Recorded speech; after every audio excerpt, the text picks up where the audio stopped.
from the heart of Raider Nation, where loyalty runs deep, the silver and black never fade, and every first down brings us closer to victory. It's time to talk Raiders. The triumphs, the heartbreaks, the biggest plays, and the hottest takes. Featuring your host, 401 Raider Jeff! And his co-host, Raiders First Downs! Two voices, one nation, all Raiders. Welcome to the show! This is Raider Nation Voices.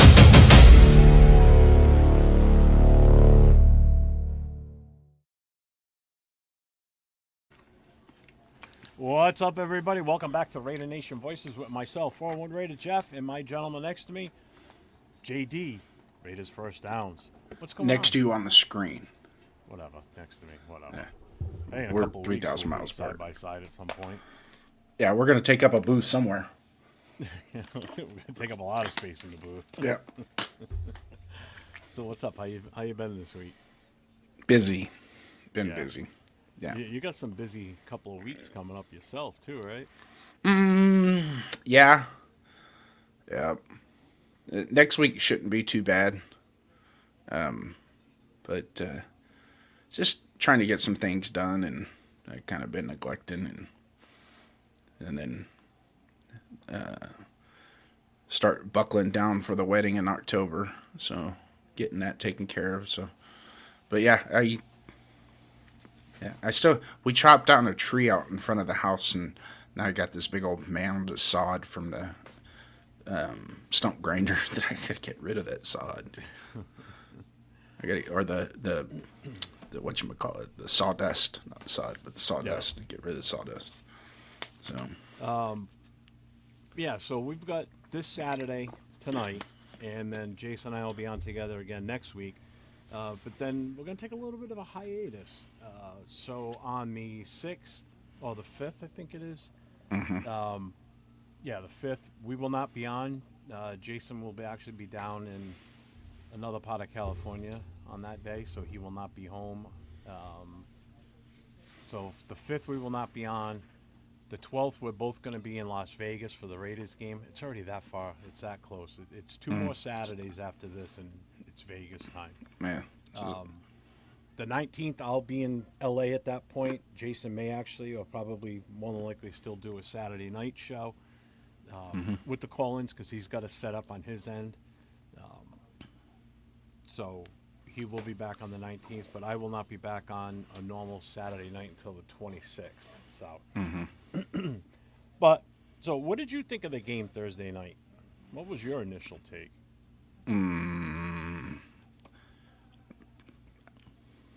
Same shit, different day on the defensive side on the opening kickoff or the opening drive. I mean, there's no way, there's no beating around it, man. No. It's the same thing, and it's like and I heard one commentator on a game I was watching earlier that, you know, when it comes to the preseason games, it doesn't matter who's out there, but the vision of your team is what it is. So if your seconds are out there, well, you're going to probably be going against their seconds too. So you should probably, you know, give somebody or something or show something positive, and letting the team just go tinky, tinky, tinky, tinky down the field and score a touchdown and get trucked in the end zone. Yeah. Attitude, tenacity, act like you actually want to frickin' play, and it doesn't take much. You know, throw the scheme. Well, they're only running. They're running a vanilla offense too. So, now I will say, if you want to use an excuse, because excuses are like assholes, everybody's got one, and most of them stink, is they had their starting offensive line out there, and their starting quarterback, and a running back that is capable of being their starter, if not their 1B running back. Yeah. So that plays a difference. Obviously, Nico Collins didn't play. They can't afford to lose him. He already has a hard time staying on the field as it is. So Oh, I saw the comment. I don't give a fuck. I really don't. I really don't because it is what it is, right? Well, I was prepared because I thought for sure someone was going to come in the chat all fired up because of the thumbnail I Yeah. made for today. So I thought I this wouldn't was gonna if be- they fucking cut him. I don't give a shit. Still gonna be a Raider fan tomorrow, so it don't fucking Yeah, matter, really, anyways, doesn't right? matter. It doesn't No, I matter. figured- It doesn't affect this house that I live in, so I'm not mine either. yeah. If it was gonna, hey, we're gonna cut Mendoza and cut your pension. And I was like, oh, hold on a second, stop. We got a problem now, right? So Don't I touch thought my- this was going to be This is what I thought the chat was going to be like tonight.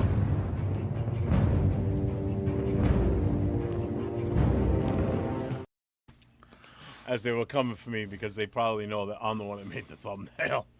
I did that just to be funny. I thought it was kind of funny, so I had It's good. No slack on it, man. It is what it is. It's It's part the of the humor. game, huh? humor. It's the humor. Yeah, there's nothing wrong with. I don't have a problem with it at all. I really don't. I don't care. So before we get rolling, let's just check in with the chat. But first, a little housekeeping. Make sure if you haven't already, make sure you get over to Jason's channel, hit that subscribe, hit the notification, give the thumbs up on the show. Same thing if you haven't been in my channel already, make sure you do that. But definitely get over to Jason's and help him jump his numbers up. He's going. He's getting there. We'll get him. He wants to try and get to 500 before. I think you said what before the season started. You said. Right? Wasn't that your goal initially?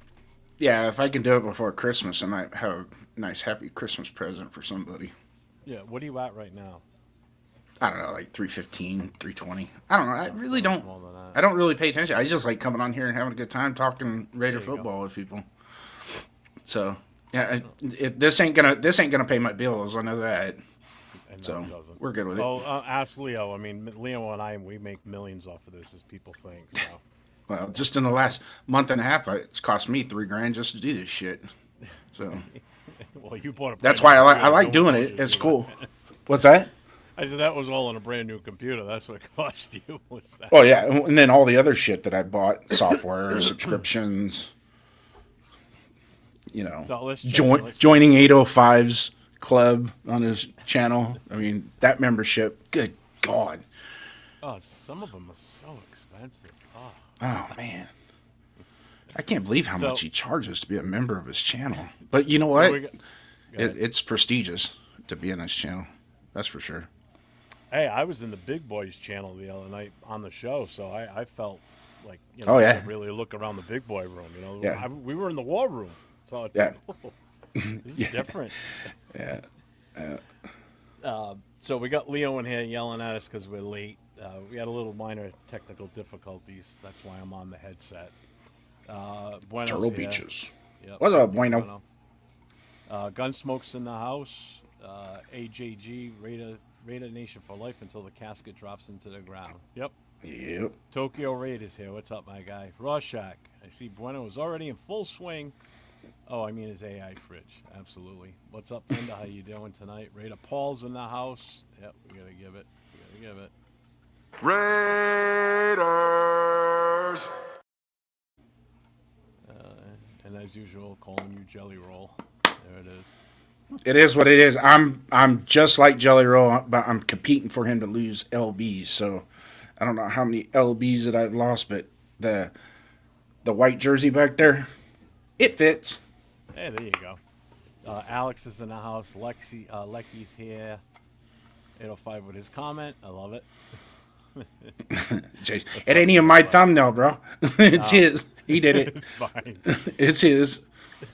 Rose Eh, Townsend. I would have put Adam Butler on there, but I don't know. Was my choice this week. I didn't even think of that one. Nah. I didn't even think of that one. God damn it. Yeah. Raider Knight's in the house. What's up, Raider Knight? Coach is in the house. 805 is. What's the up, Coach? first guy. I got to pay just for Jason's attention. Begging wasn't good enough. What's up, JP Raider? What's up, Brown star slots. Nice. I think all of our young cornerbacks hope we don't cut any of them. see.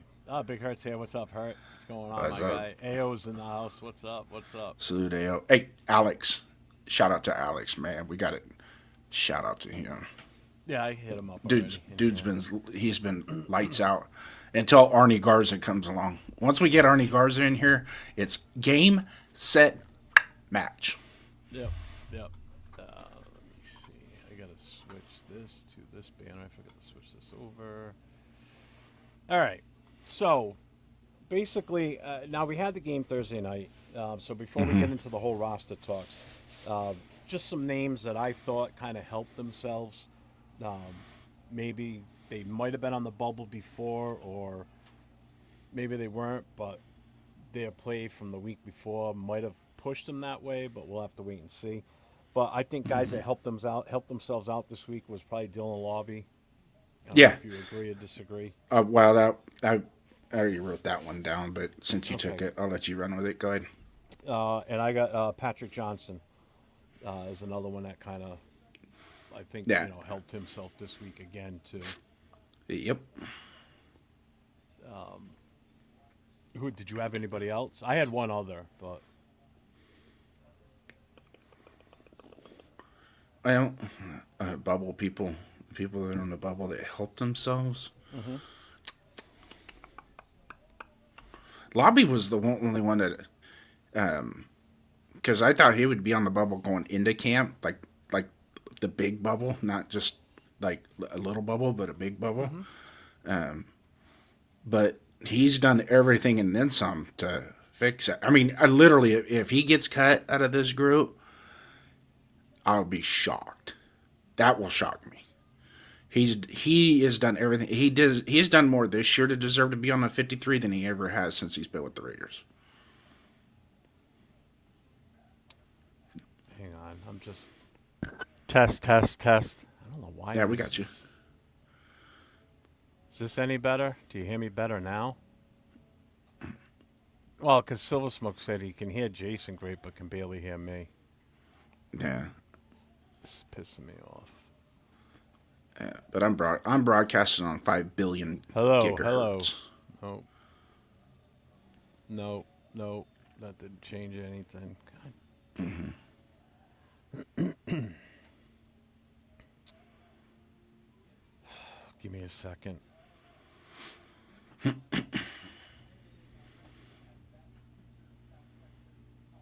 No, hobo. Anthony says you sound good. Yeah? Yeah, doesn't match the Seriously? picture on the screen, but the sound's pretty good. I can hear you pretty decent. Yeah, Wow. not like I used to, but Okay, so we're okay then. All right. So Yeah, we'll go back just keep to what rolling. we were doing. All right, another name I did have on the list was Stooks. I think Stooks might have played a little bit better this time than the first game. I don't know what your take is on that. If you think he might have 3 of the helped young himself guys out. in the secondary actually played better. McCoy actually played pretty damn good. He gave up one pass, and even that one was not a gimme. It took a decent. It took an extreme catch. It wasn't like, sometimes the other guy, you got to tip your hat to the other guy for making a play too every once in a while, right? But McCoy, yeah, and the penalty, it was a penalty by virtue of the written rule, and don't stand over the top of the guy when you do it, because but that ain't the only reason. One of the things, the point of emphasis this year on the celebrating and unsportsmanlike is also celebrating on the other team's sideline. They're gonna dig into that. So if you start chirping at the sidelines or making gestures to people on the sidelines, then you're probably going to catch a yellow. Shout out to Big Luck with the 10 jewels for the gold coin. Thank you, brother. I appreciate that. This is a Verizon commercial from earlier. Yeah, can you hear me now? Can you hear me now? No Face is here. What's up, No Face Raider? What's going on? What's up, No Face? Get to Rorschach 10. with the 10 jewels for the gold coin also. Thank you, brother. Silver Smoke says, I think Stooks played well, way better, and so did McCoy. And Massis. Massis played pretty yeah. good too. pretty good too. No Face Raider with the 10 gifted subscribers, memberships on my channel. I appreciate you, brother. Thank you very much, man. Again, you guys have no idea how much that helps. The jewels, super chats, anything you guys do, it helps us do what we do. I mean, Jason's invested money into this from his end, doing stuff too. So that's why we need to get him up to that point too, so we can get him monetized, so we can start offsetting some of these costs too. So, which in turn goes back to Nate and Duncan. Yep. Yep. So, because right now Jason and I could pretty much cover the StreamYard and anything else we do, and like the merchandise too. So, like we've got the Ray Nation Voices hats. You know, we've got my other merchandise. I've got the Coast to Coast stuff too. I've got the No Huddle show. So all these are on there. So if you guys, you know, if you're ever looking for stuff, I'm gonna start coming out with some different and new stuff. I need to work on that. So yeah, but yeah, we appreciate you I've guys. thought about getting my patch out there or my logo out there, but at the same time, I'm like, nah, I don't need a mess. I got other things to deal with. But it looks good on. Oh, it's not on my shirt. Here, it's on my shirt back there. Where the logo? Oh, the one that I did. The for Friday you. the 13th with the Raiders first. I like that logo. one. That came out good. That. Shout out to Raider Ryan with another 10 up, Raider gifted Ryan? memberships. My God, you guys are killing it tonight. I love you Yep. guys. Oh yeah, did you hear what happened last night on my channel? On my show? I didn't get a chance to watch it. So, Wasted Talent was in the chat last night. I needed to cut a short for it, but I didn't. I'm going to do that later on. So he came in and he said, "Hey Jeff, what's up?" You know, and I started talking to him. Next thing I know, I hear someone say, "Oh, who sent him to the gulags?" Somebody kicked him out of the channel. One of the mods like kicked him out. Yeah, and I know who it was too. Oh. And it wasn't Rorschach. Everybody said it was Bueno, and then someone said it was Rorschach, so I went and looked real quick. I'm like, no, it wasn't neither one of them. You know what? I could picture those two being in the sand at the playground and them kicking the other kids out just so them two can play in the sandbox. Yeah, and then they'll end up just sitting there eating the sand, too. Yeah, he was sitting there eating the sand and the melting crayons. Yeah. Shout out to Silver Smoke with the Jules with the 100. Thank you, brother. I appreciate you. Yeah, I think I know who it was. I think it might be this guy right here. Me? Did it. No. Oh. That message. Oh, Rosetown? Yeah. Silver Smoke with the golden coin also. Thanks, brother. You know what, dude? All right. I'm not mad, Rosetown. Not at all. Raider Ryan, thanks for being in here, man. Thank you, and thank you for the gifted membership. It's Silver Smoke with another MVP Jules for 250. Rorschach God damn, you coming guys in. are just killing it tonight. This whole show is going to be just this. You're gonna have so many jewels. You're gonna have a Mr. T starter kit going by next week with all Starter the jewels. kit. I'm going to surpass him at this point. Yeah. Silver Smoke with another 30 Jules with the clutch, and Rosetown with the lightning disco, 250. God damn. Yeah, Gulag. Wasted said hi to the Gulags. Gulags. Dude, I was like, "Are you shitting me? Did somebody really do that?" And I'm like, "Oh my god." Well, you know how you fix that. Just make him a mod on your channel. Yeah, right. I couldn't believe they did that. I'm like, "You sons of bitches." But so I mean, those I are the can't guys believe somebody would do that to that guy, man. He, of all people, man, he's one of the top in this business, man, and one of ours. It's just like, right? you slap your own grandma, wouldn't you, Rosetown? Get out of here, grandma. I can't believe they did that, but it was funny. Well, at the moment it was, and I'm like, oh fuck, man. I'm like, he's never gonna come back now. You know.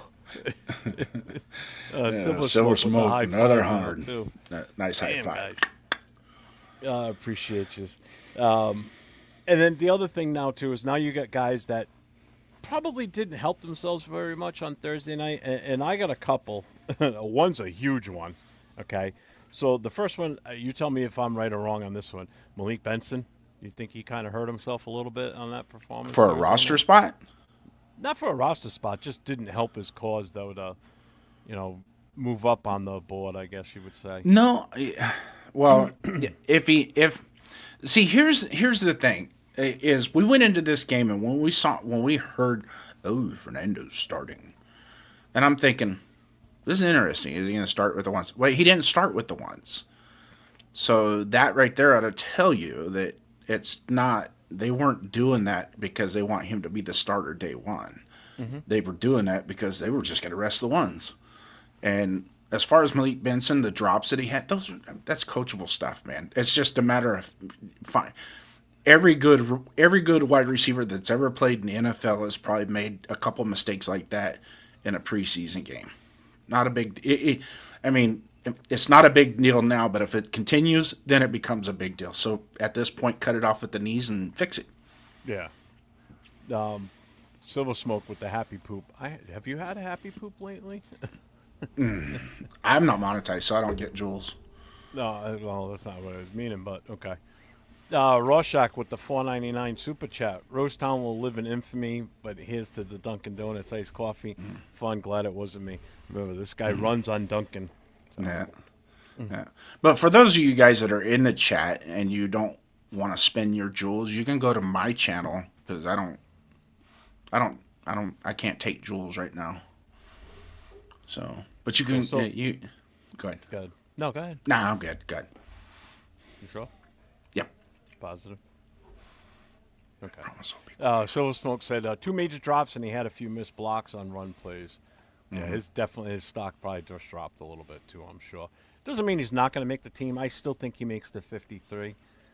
But how soon he becomes, a mainstay or a focal point on the passing game, it remains to be seen now. Well, it's just like a running back. If a running back puts the ball on the ground a couple times, the coach is going to be a little apprehensive to put him back in the game. So with those 2 drops like that, they might be apprehensive.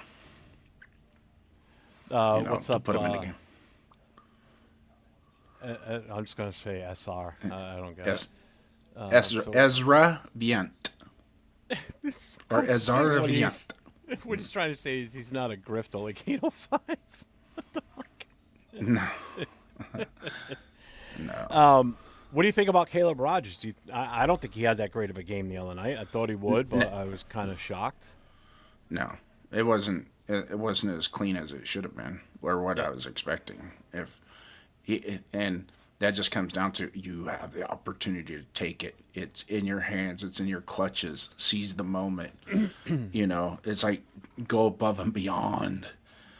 The position is to be had. At least that's my opinion. I think because they've already been rotating them both back and forth at the right guard position. One's out with an injury. There's this adage, you shouldn't lose your job because of injury.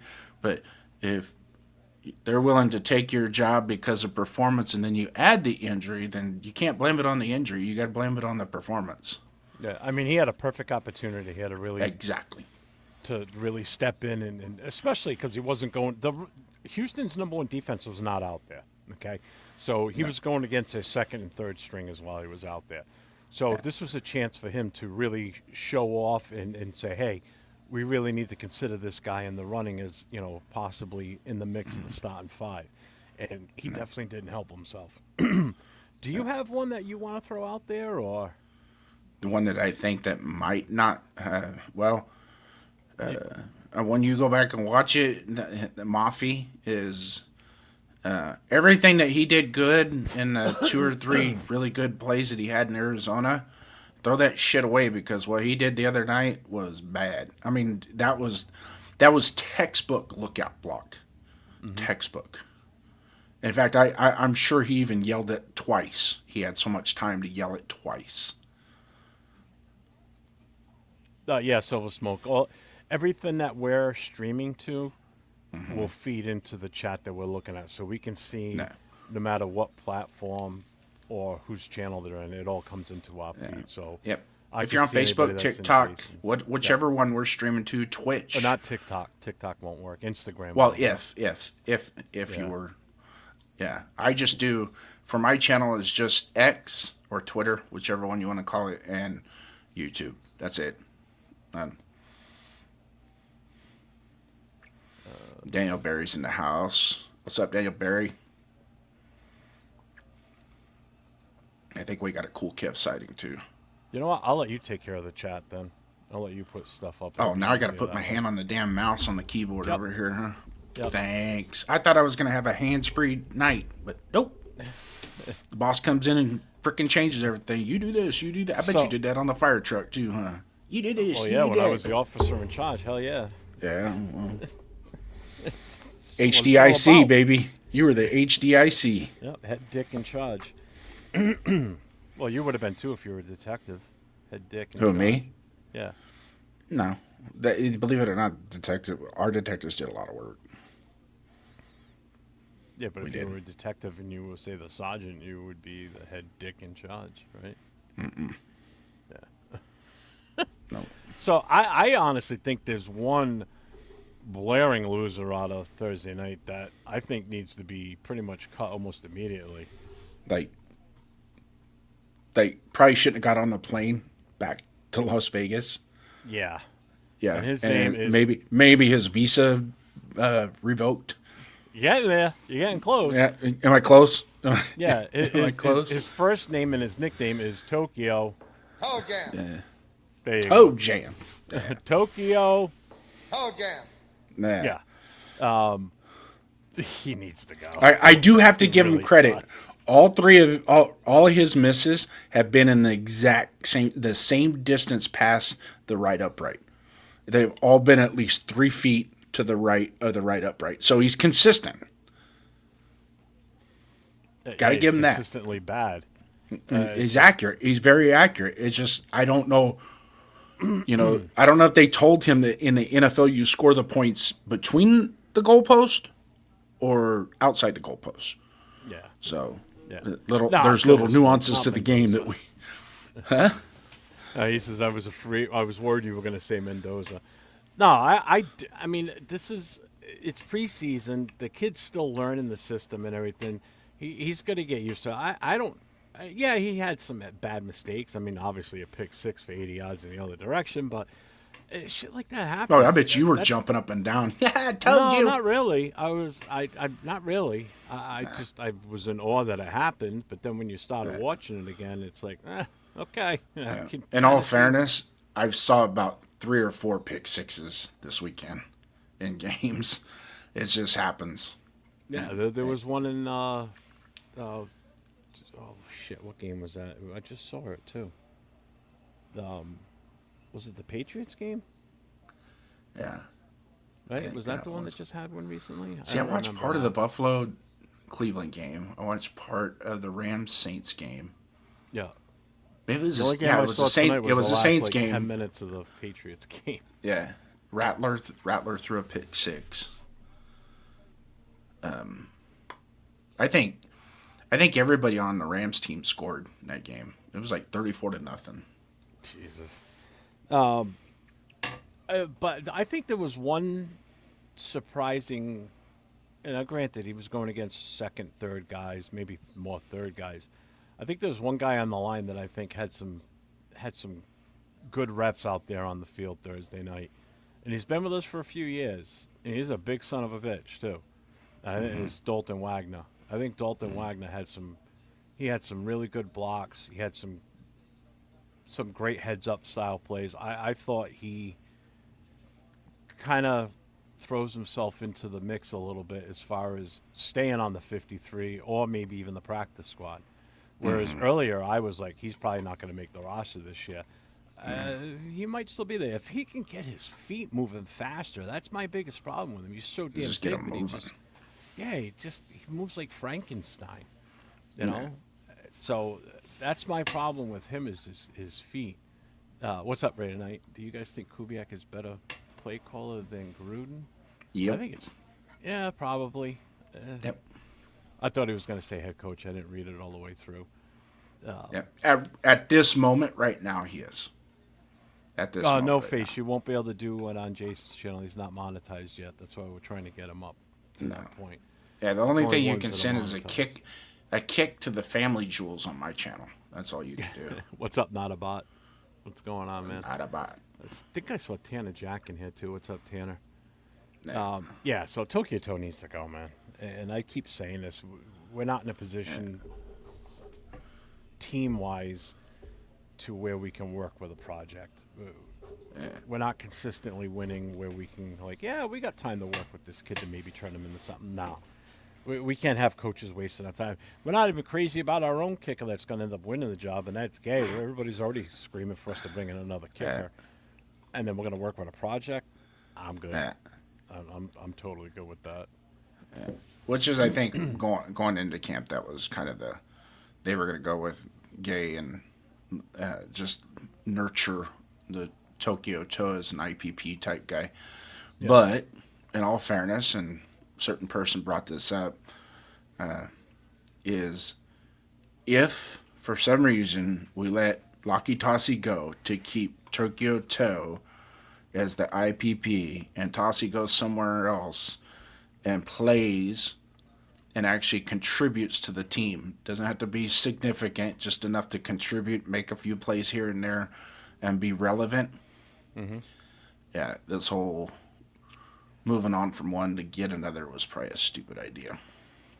Yeah, I definitely would agree with that. I mean, the difference with Laki Tassi is you already know what you had with him.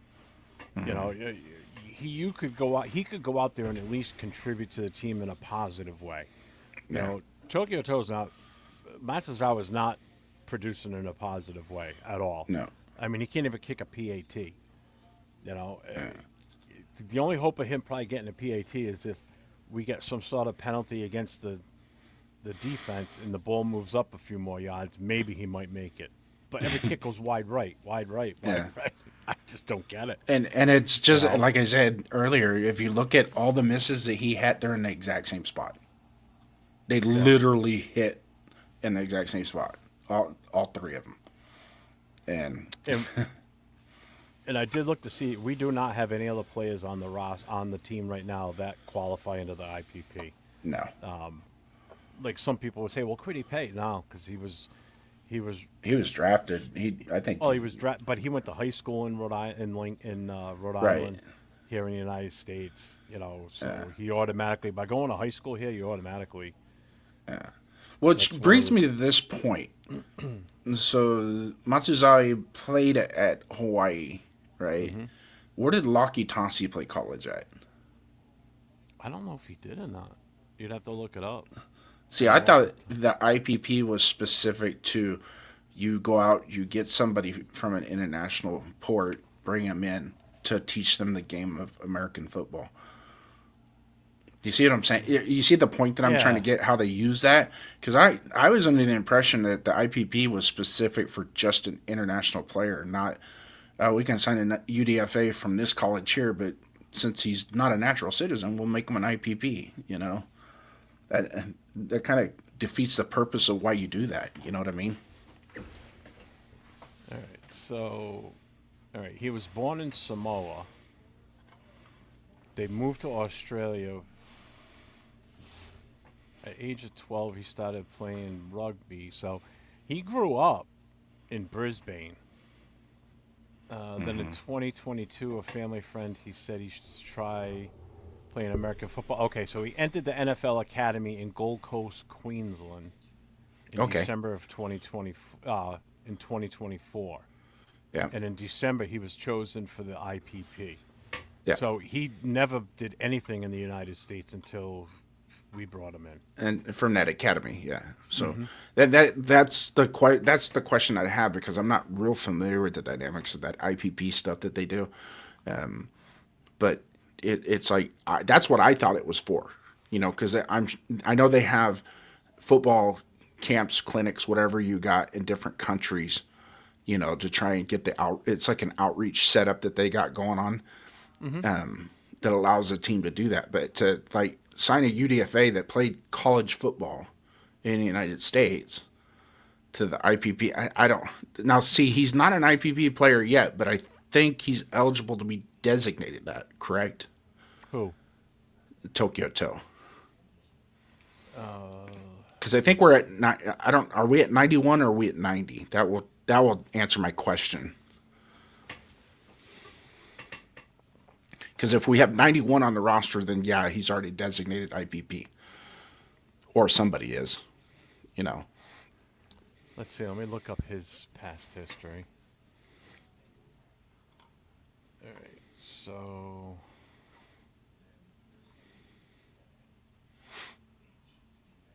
All right. He was born in Japan in '99. Good Lord.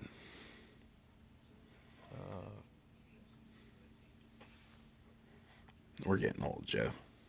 I know, right? Well, shit, my son's older than Mendoza. He played college football for the Hawking Hawks and Hawaii Rainbow Warriors. Was signed by the Raiders as an undrafted. So he planned to play soccer in Japan, but failed the required examination. His father, who had played youth American football, sent his son to visit the United States in 2018, where he attended a Monday Night Football Rams-Raiders game. Mm-hmm. So it looks like he was in Japan for most of his life until, I guess, 2018, maybe? Kind of doesn't... Okay, so he was born in Tokyo, Japan, and attended Makahari Sogo High School in Japan. So he did do his high school time in Japan, but came to the U.S. for college. So, yeah, so he would qualify then as that IPP. Yeah. So...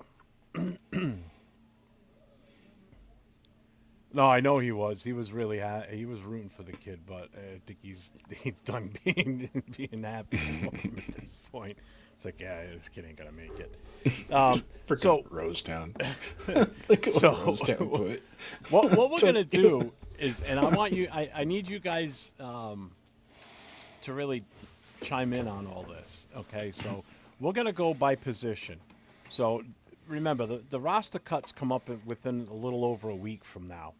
All right. Mm-hmm. So the cuts are gonna happen after our show next Saturday night. So this is like one of our chances to really kind of hammer home who we and you guys as the chat think should make the 53. Okay. Now this is going to be a different thing than what Nate and I did a few months ago at Raider Nation Jason. This is just going to be going through the list by position, and out of those, how many do you think we're going to carry, and which ones are going to make the cut? Now, I've got the full list in front of me. If any of you guys have the list yourselves and you want to follow along, I want to hear from you guys in the chat where you think we land with these. Okay, so some will probably be a surprise. Real quick on this, are we going to blow through this and then open the phone lines up so people We can open get the in? phone lines now. Well, listen, okay. If you want. Yeah. I'm fine with that. So we've already got a couple of phone calls missed from the same number. So, all right, phone lines are open. So number's right here at the bottom, 401-830-9189. Just remember, Jason and I can both hear you, but only I will be able to talk back to you. You will not be able to hear Jason. And this should be the last night that this happens. Yeah. Yeah. We didn't really get a good chance to test it yesterday or even today. I But got it definitely fixed. what did he say? We want Jeff to be the first Raider fan to sport a K jersey. Absolutely not.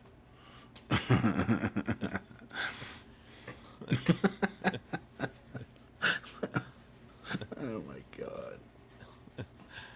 No. So phone lines are open, but let's That start would going through the suck list. if We'll that'd be start the with top selling quarterbacks. jersey. Oh my God, it would be if he was in San Francisco. No, well, see, here's the thing, and I'm glad you said that because they don't need to put that name on the back of the jersey because it's already in the little letters that say 49 ERS on the 49ers. front. Yeah, Yeah. so that's plenty good. They don't have to add anything to their jersey. All right, so we're going to start with the quarterback. So obviously we have Kirk Cousins, Aidan O'Connell, Fernando Mendoza, and Jacob Clark. So Mendoza and Clark are the two rookies. So my first question is, how many quarterbacks do you think we keep? So I want to ask you that, Jason, and I want the chat to answer this. Do we keep 2 or do we keep 3? So, Jason, what's your take? How many do you think we keep? Give me about 10 seconds. Let's see if the chat can catch up to before we start diving into it. Come on, guys. You guys know better. Let's rock. I would not use gay. I would just add guy on the back. Number 8 guy. Yeah, that would be If perfect. I'm buying a punter's jersey, I would get Leckler, AJ Cole, or Ray Guy. Or Jeff Jager. Nah, I still would take any one of those. Yeah. I'd take Jeff Jager. I liked him. Oh, Furpo's in the house. Oh, we gotta do. I saw Furpo. We gotta pay homage to Furpo. I didn't see him pop Better in. hurry up. He's got to go back to. Raiders. Yep. All right, so some people are answering it. Yeah. Ain't not a bot. Let's see who we got talking about this. Not a bot. Later, James Yep. Furpo. Thanks for popping in, brother. Tokyo says 3. I think Rosetown's got an outsider that might come in. Yeah.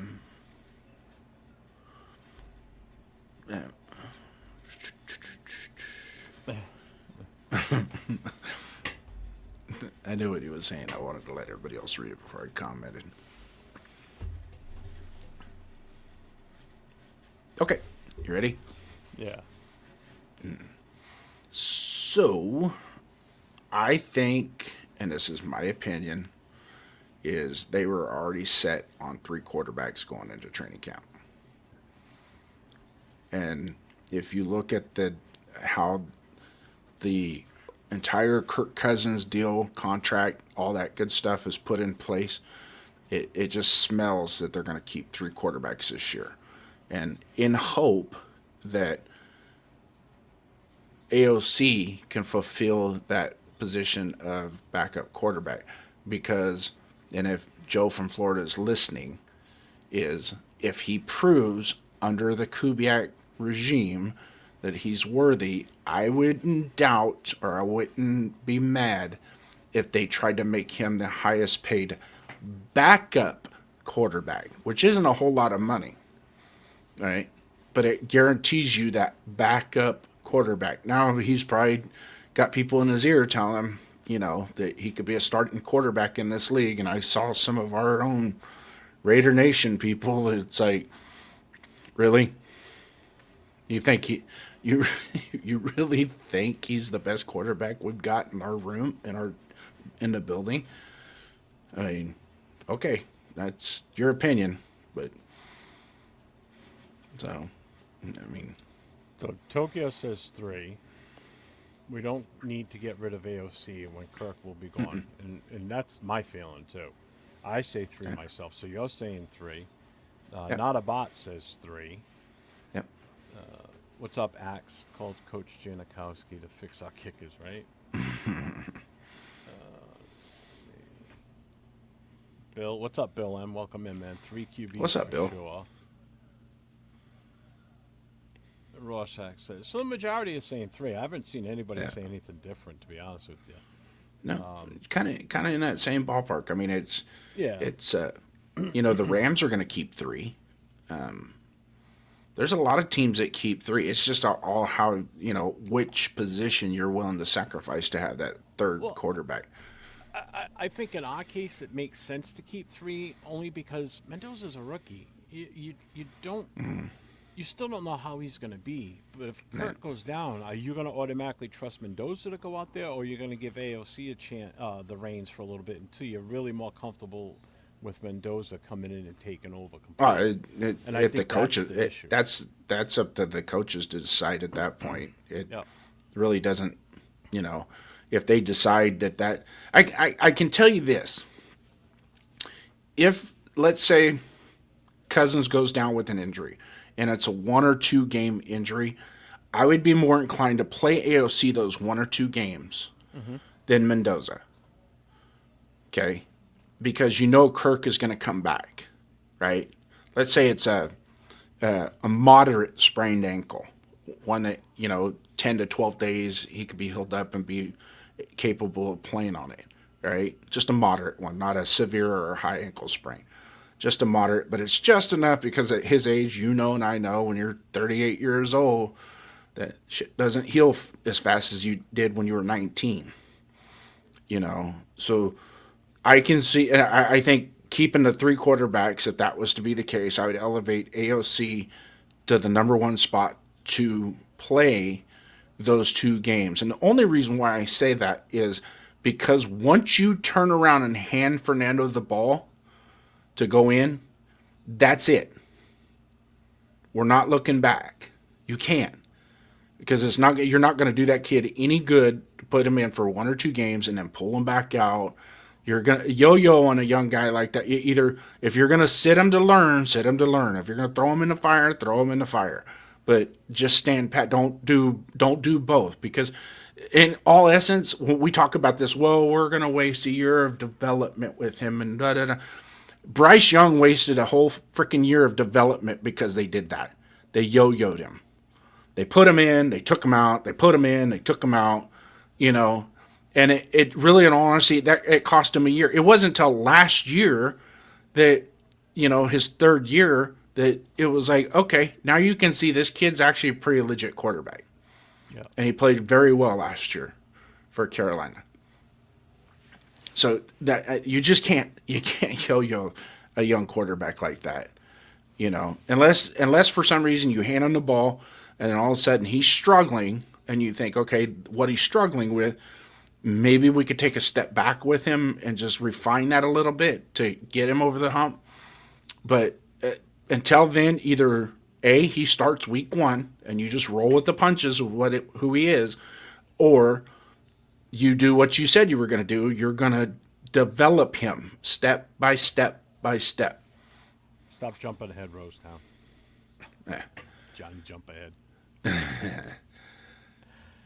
All right, so we're pretty solid on the quarterbacks then. So we would go into the season and think with Cousins, O'Connell, and Fernando. Mm-hmm. All right. So now we're going to cover the running backs.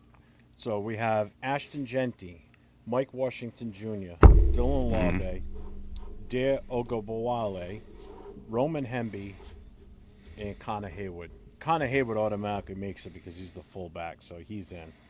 All right. Which is going to, when we get to one of the other positions, I'll explain it. Yeah. Ashton Genty, we know he's in. Mike Washington's in. So now, has Dylan Larbe done enough to take one of those final spots? But then again, how many actual running backs, not fullbacks, running backs, do you think we go with? Do we go with 3? Do we go with 4? Mm-hmm. So I'm not going to... Connor Haywood I'm not going to count under that, but I'm not going to count him. I'm not going to count him, but three true running backs plus him. Yeah. So, which in a lot of teams, when they do go with the fullback like that, they do typically go with just 3 running backs. I've even seen some just run with 2 on a 53 or on the 46. So they'll have the 3rd back on the 53-man roster, but he'll be a game day decision of whether he's active or not. Okay. That I've seen it. I'm not saying it's a good practice or bad practice, but I've seen some teams do that.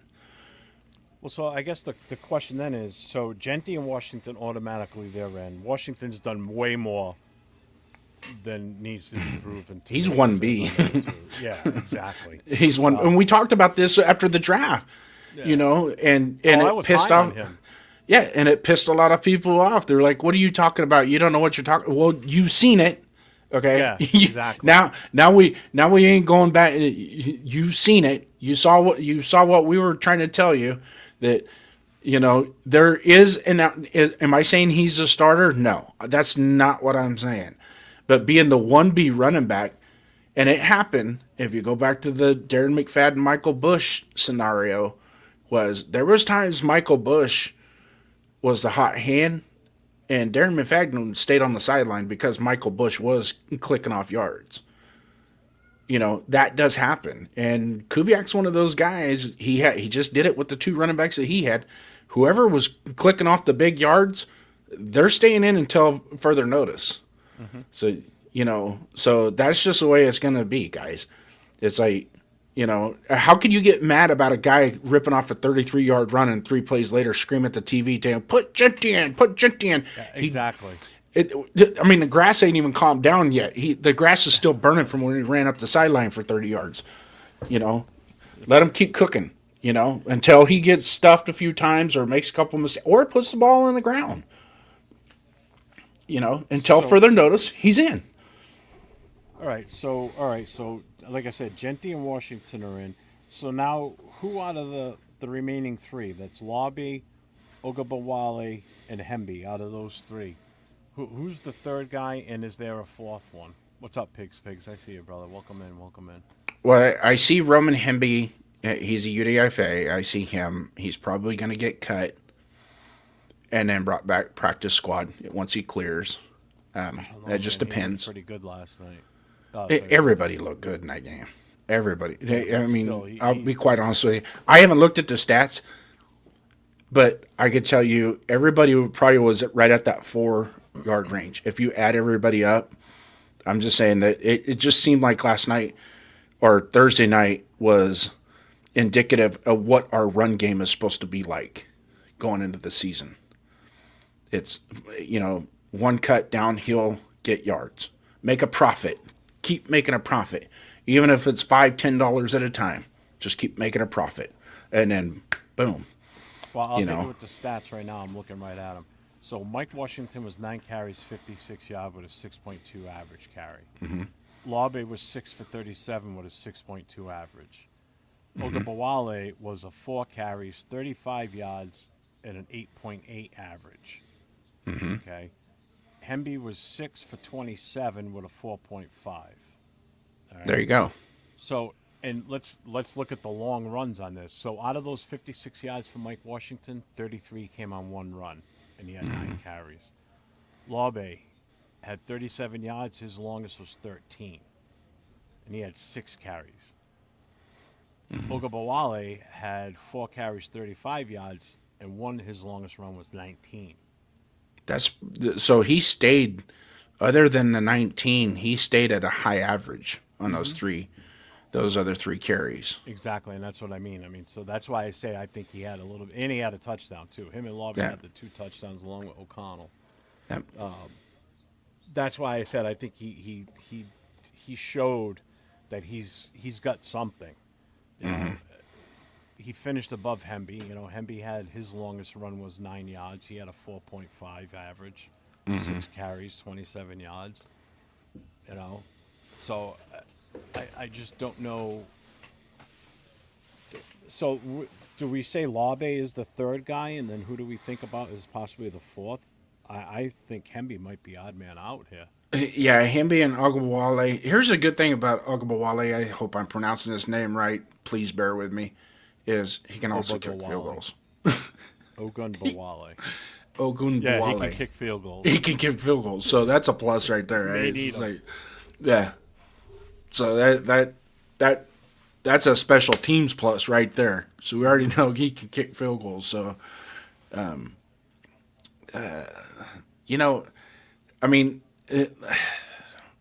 be quite honest with you. I watched Roman Hemby at Indiana last year, and I don't even think Black was just that much better than him.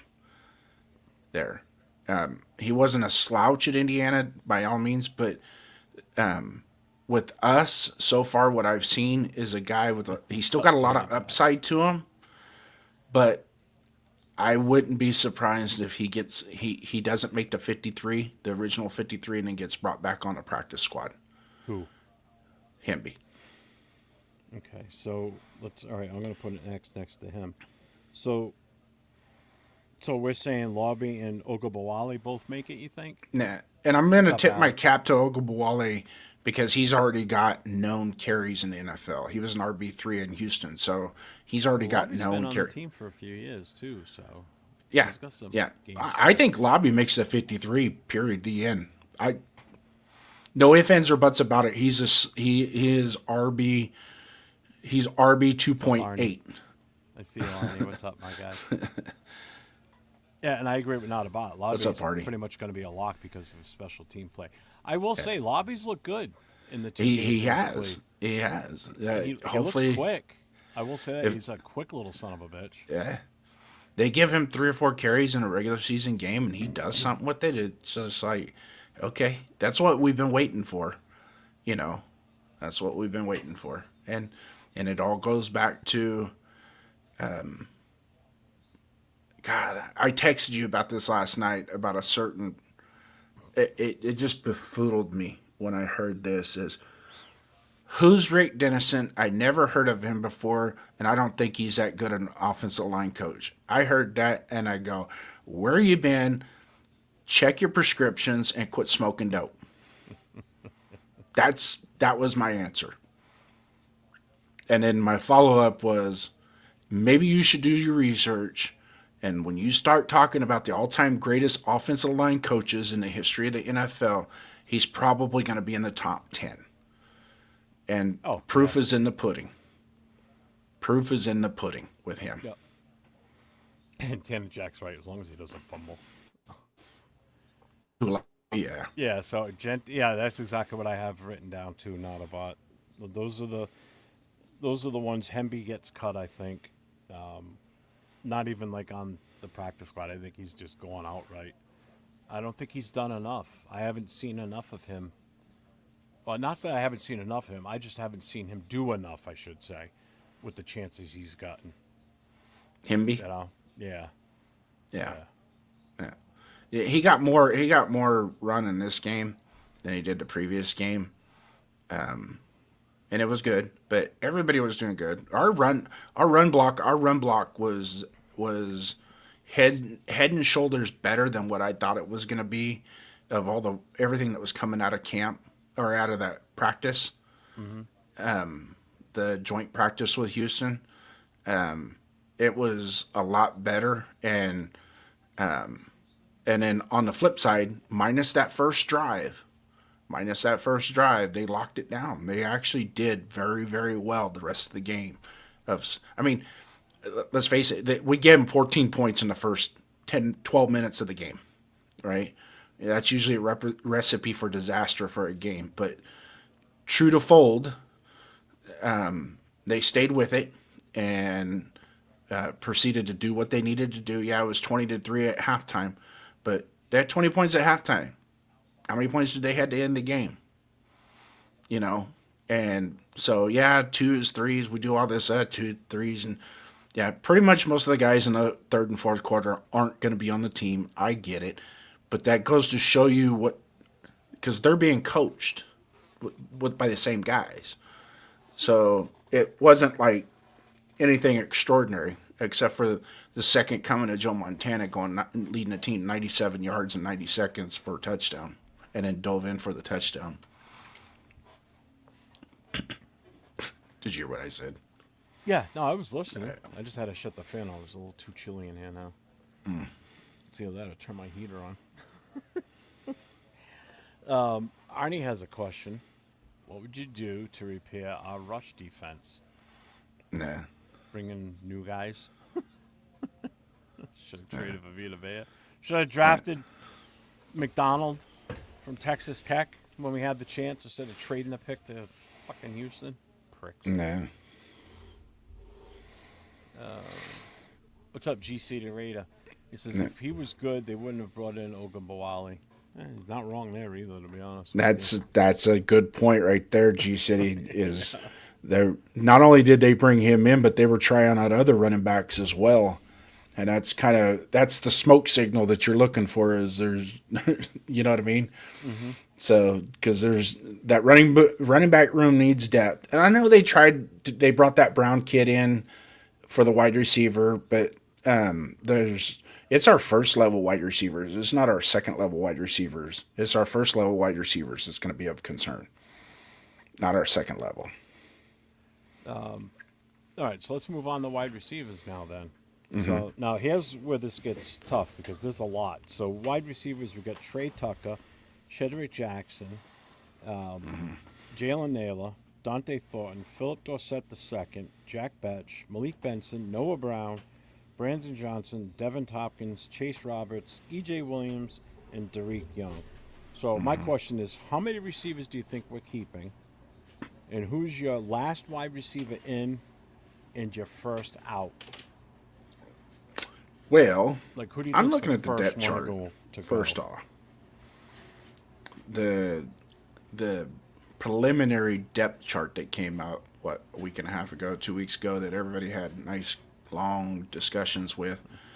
I noticed a new guy is already elevated over a veteran, Mr. try and catch the ball with your face mask himself. Is already elevated over him. I think, well, Malik Benson is a lock. Even for a 6th-round pick, what he's done.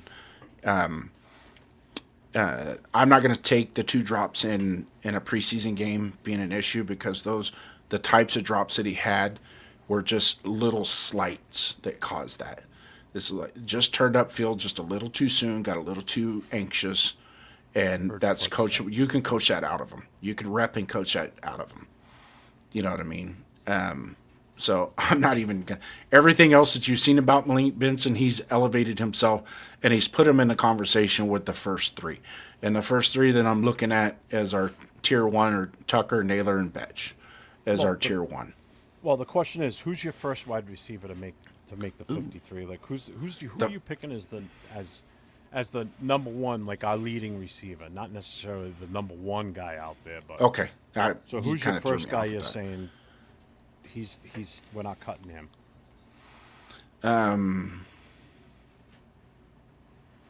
God, it's crazy, man. When you look at this list of guys, it's like, wow. If we had 3 solid, or let's say 2 standouts and our wide receiver 3 was just a Joe Blow that can get you some fantasy points if you need them, I would be okay with whoever they cut at that point. But at this point, it's almost like whoever we keep is going to have to contribute. Mm-hmm. You know what I mean? So I'm looking at, be quite honest with you, what I've seen with Cedric Jackson in the last 2 years, he didn't have a very good game the other night, by any means. But Noah Brown was solid. Chase Roberts, I like Chase Roberts. I would like to see him. Yeah. Why would you say Noah Brown was solid? I'm just curious. Maybe looking back on it, I don't think he was a detriment to us. I have to go back and watch the tape a little bit more, watch it a little bit more with him because I really didn't focus on him, but he did kind of pop on a couple plays.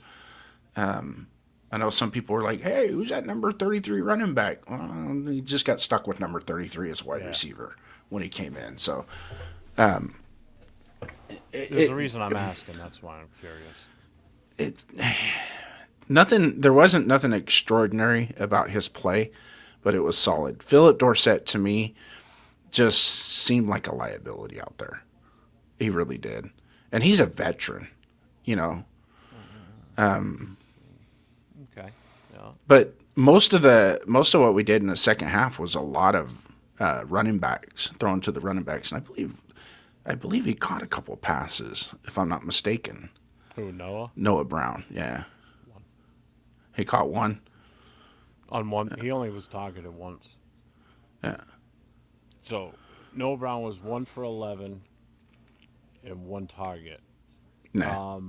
Philip Dorsett had 2 catches for 19 yards. His longest was a 10-yarder, and he had 4 targets, so 2 were incomplete.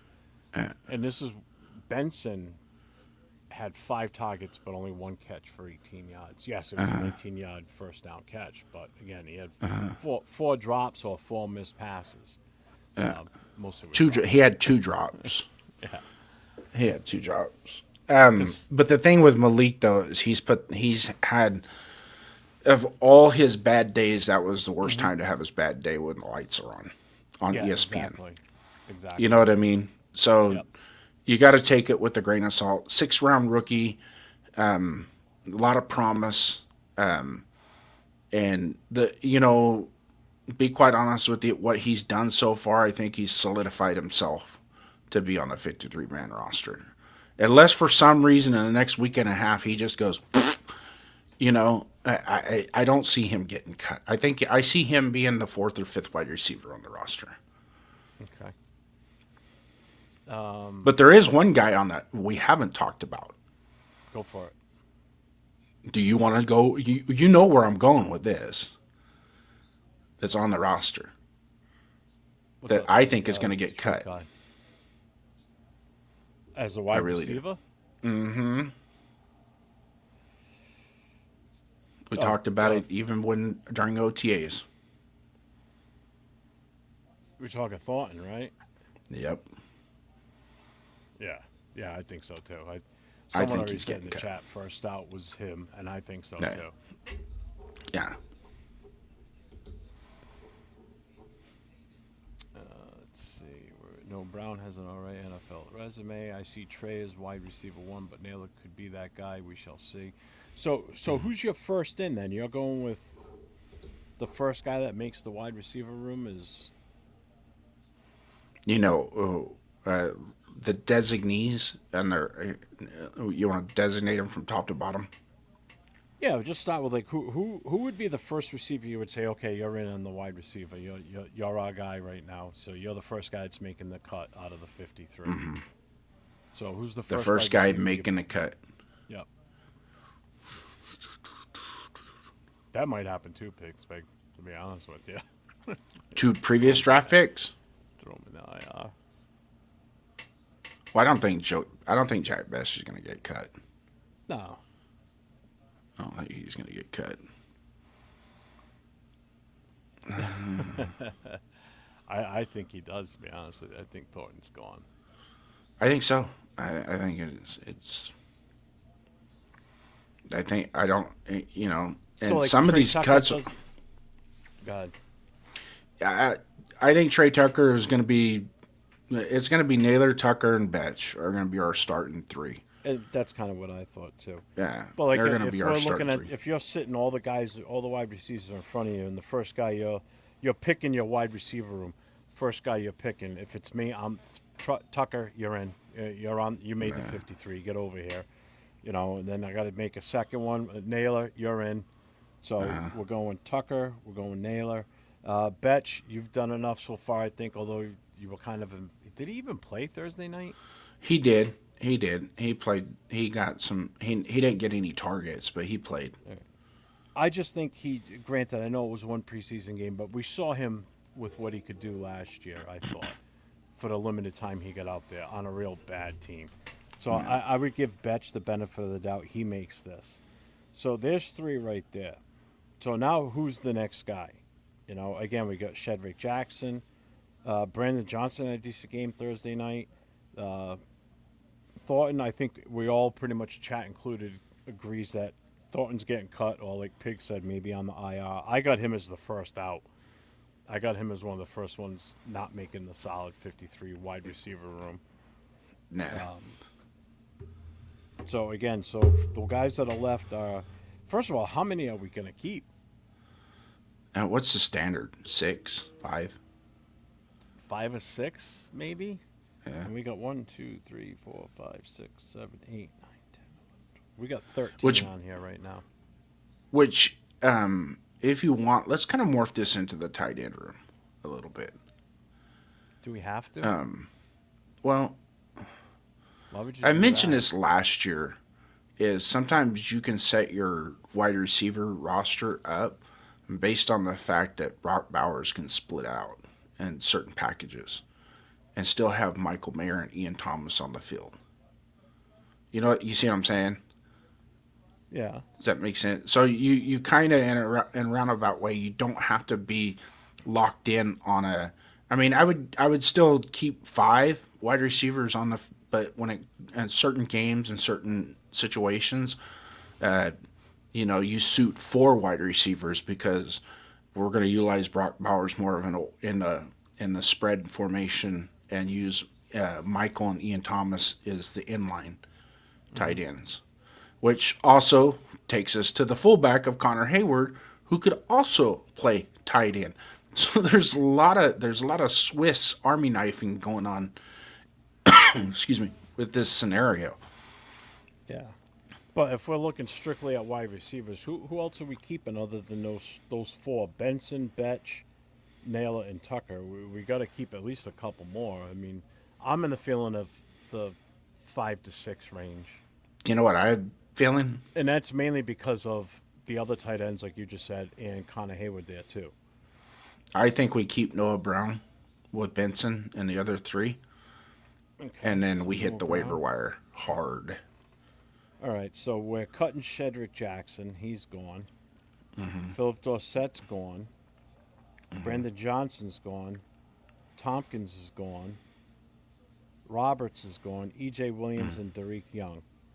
So our wide receivers would be Trey Tucker, Jalen Naylor, Jack Batch, Malik Benson, and Noah Brown.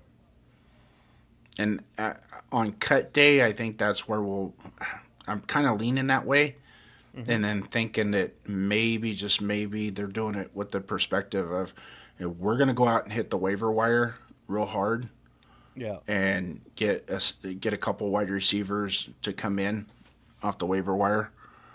Or the cuts, the camp cuts. Yeah. And see if we can't bring them in and work them out.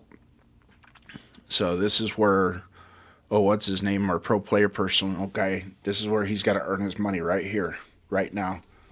So, and, if for some reason a team is willing to part ways with one of their, that's got a loaded wide receiver room and they've got their fourth or fifth guy on the roster, it could be a number 2 on our roster, then maybe take a stab at a very late round pick, like a 6th or 7th, or maybe, a pick swap at the back end of the draft. Give us that guy, and we'll swap you or whatever, a 6th for a 7th or something like that. We'll give you our 6th and we'll take your 7th, something to that effect. Just something where it all jives together and it's good for both teams. All right, so we've got 5 right now. And JP Raider says I think we keep 5. So let's just add. Let me ask you this then. So out of the ones that we're gonna cut, who would you think would be the first one we would not, like, we would say bring back to if we wanted to go with 6? Why did Booty get cut for the Patriots? Who got hurt tonight for the Patriots? I saw a thing. I saw somebody got hurt. I didn't see who it was. Yeah. No, I think what these guys are bringing up is there's a lot of trade speculation with Butte.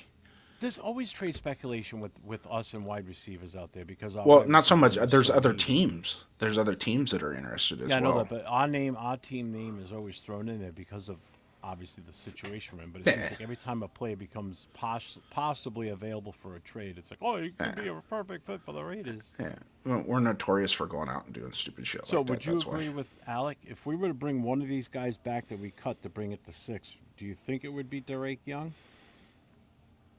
That's a good question. That's a good Or would question. it be- Maybe it's either would Derek it Young be or Cedric Jackson? Jackson. Yeah, that's what I was thinking too. So little dashes next to him. Yeah. So just so you know, so between quarterbacks, running backs, and wide receivers, we're at 13 out of 53 right now. Okay. All right. So now let's go to the tight ends. So tight ends, we have Brock Bowers, obviously, Michael Mayer. They're both on the roster. They're both making it. Yep. Ian Thomas, I think Ian Thomas makes it. Yeah, I do too. Then you got Carter Runyon, and then you got Albert O, you got Chris Mayock, and you got Patrick Gerd. So those are the other 4. Then we got 4. We got what, 4? But they also got Gerd at tight end or at fullback too. True. So, But I don't think we're gonna have. I can't. we're keeping 3. That's it. Yeah, I think so too. So we're gonna say Carter Runyon's That's gone. an easy one. Yep. Yeah. All right. So there's 3 there. So we're at 16 right now. So 16 on offense for right now. All right, offensive line. Yeah, so Box says young also. All right, now these are not broken down by position, okay? It's just the full list of offensive linemen. So I'm going to circle them as I go. That's who's staying on the roster. Colton Miller, he's in. Tyler Linderbaum, he's in.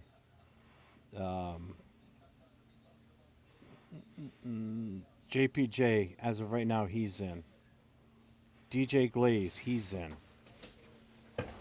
Burford, he's in. So those are the 5 that they've been touting as our starters, okay?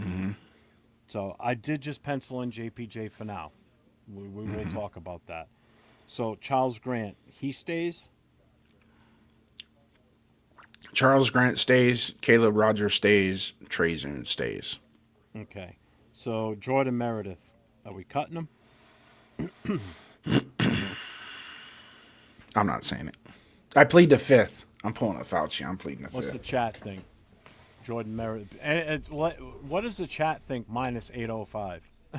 I know what he's going to Hey, do. you know what? He's got his pen and paper out, and he's taking names and numbers and chewing.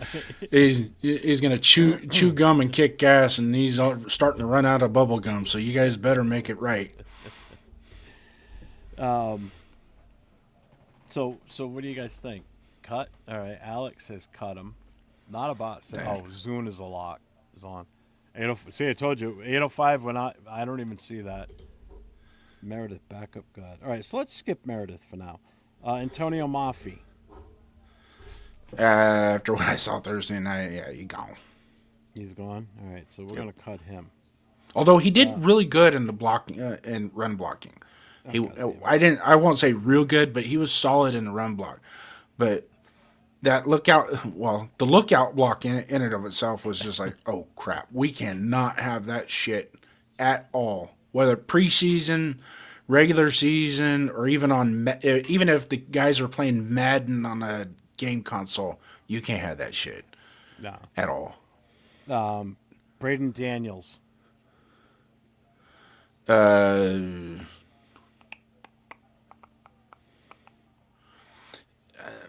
Daniels. Right now, he's third string left guard. He's behind Antonio he gone. Maffi. No, he's gone. Well, so we're getting rid of Maffi and Daniels. So We keep 9. We keep 9 linemen, correct? I would hope so. Yeah. So if we were keeping 9 linemen, I'm just going to keep it simple. Colt Miller, Spencer Burford, Tyler Linderbaum, JPJ, DJ Glaze, and then Charles Grant, Caleb Rogers, Jordan Merritt, and Trey Zune. All right, so Isaiah Jada gone. Yep. Kamar Missouri gone. Yep. Nicholas Henning gone. Gone. Will Putnam. Gone. Dalton Wagner. Gone. Really? Not even practice squad? Dude, you saw him. He was playing. He missed a block and got a sack, and then turned around and played defensive line, and it screwed everything up. All right, so Meredith makes it. All right, I'll fight. That's our joke, Chet. Put Meredith in there. Yeah. And I think so too, GC Raider. I really G City. I think so too. Wagner's hung on for so long. It's like this guy. we might bring him think back Wagner practice goes to the squad. practice squad. I think that's exactly where he goes. Yeah, he goes to We're the gonna put practice it squad. next up. All right, so we have Colt Miller, DJ Glaze, Grant, Buford, Linderbaum, JPJ, Meredith, Caleb Rogers, and Zune. So that's 1, 2, 3, 4, 5, 6, 7, 8, 9. So we got 9 here. Mm-hmm. All right, so that's the offensive line. I think most of the chat agreed with us too, except for on Meredith. They just 805 agreed with wants you. Him wants him to stop, but everybody wants to cut Meredith. Who, Meredith? Yeah. That would No, be one of the reasons I would cut him, to be honest with you, is the salary. What's that? The That's salary. yeah, but you know what? If that's the reason why you're cutting him, you're cutting your nose off to spite your face because he's a very solid veteran.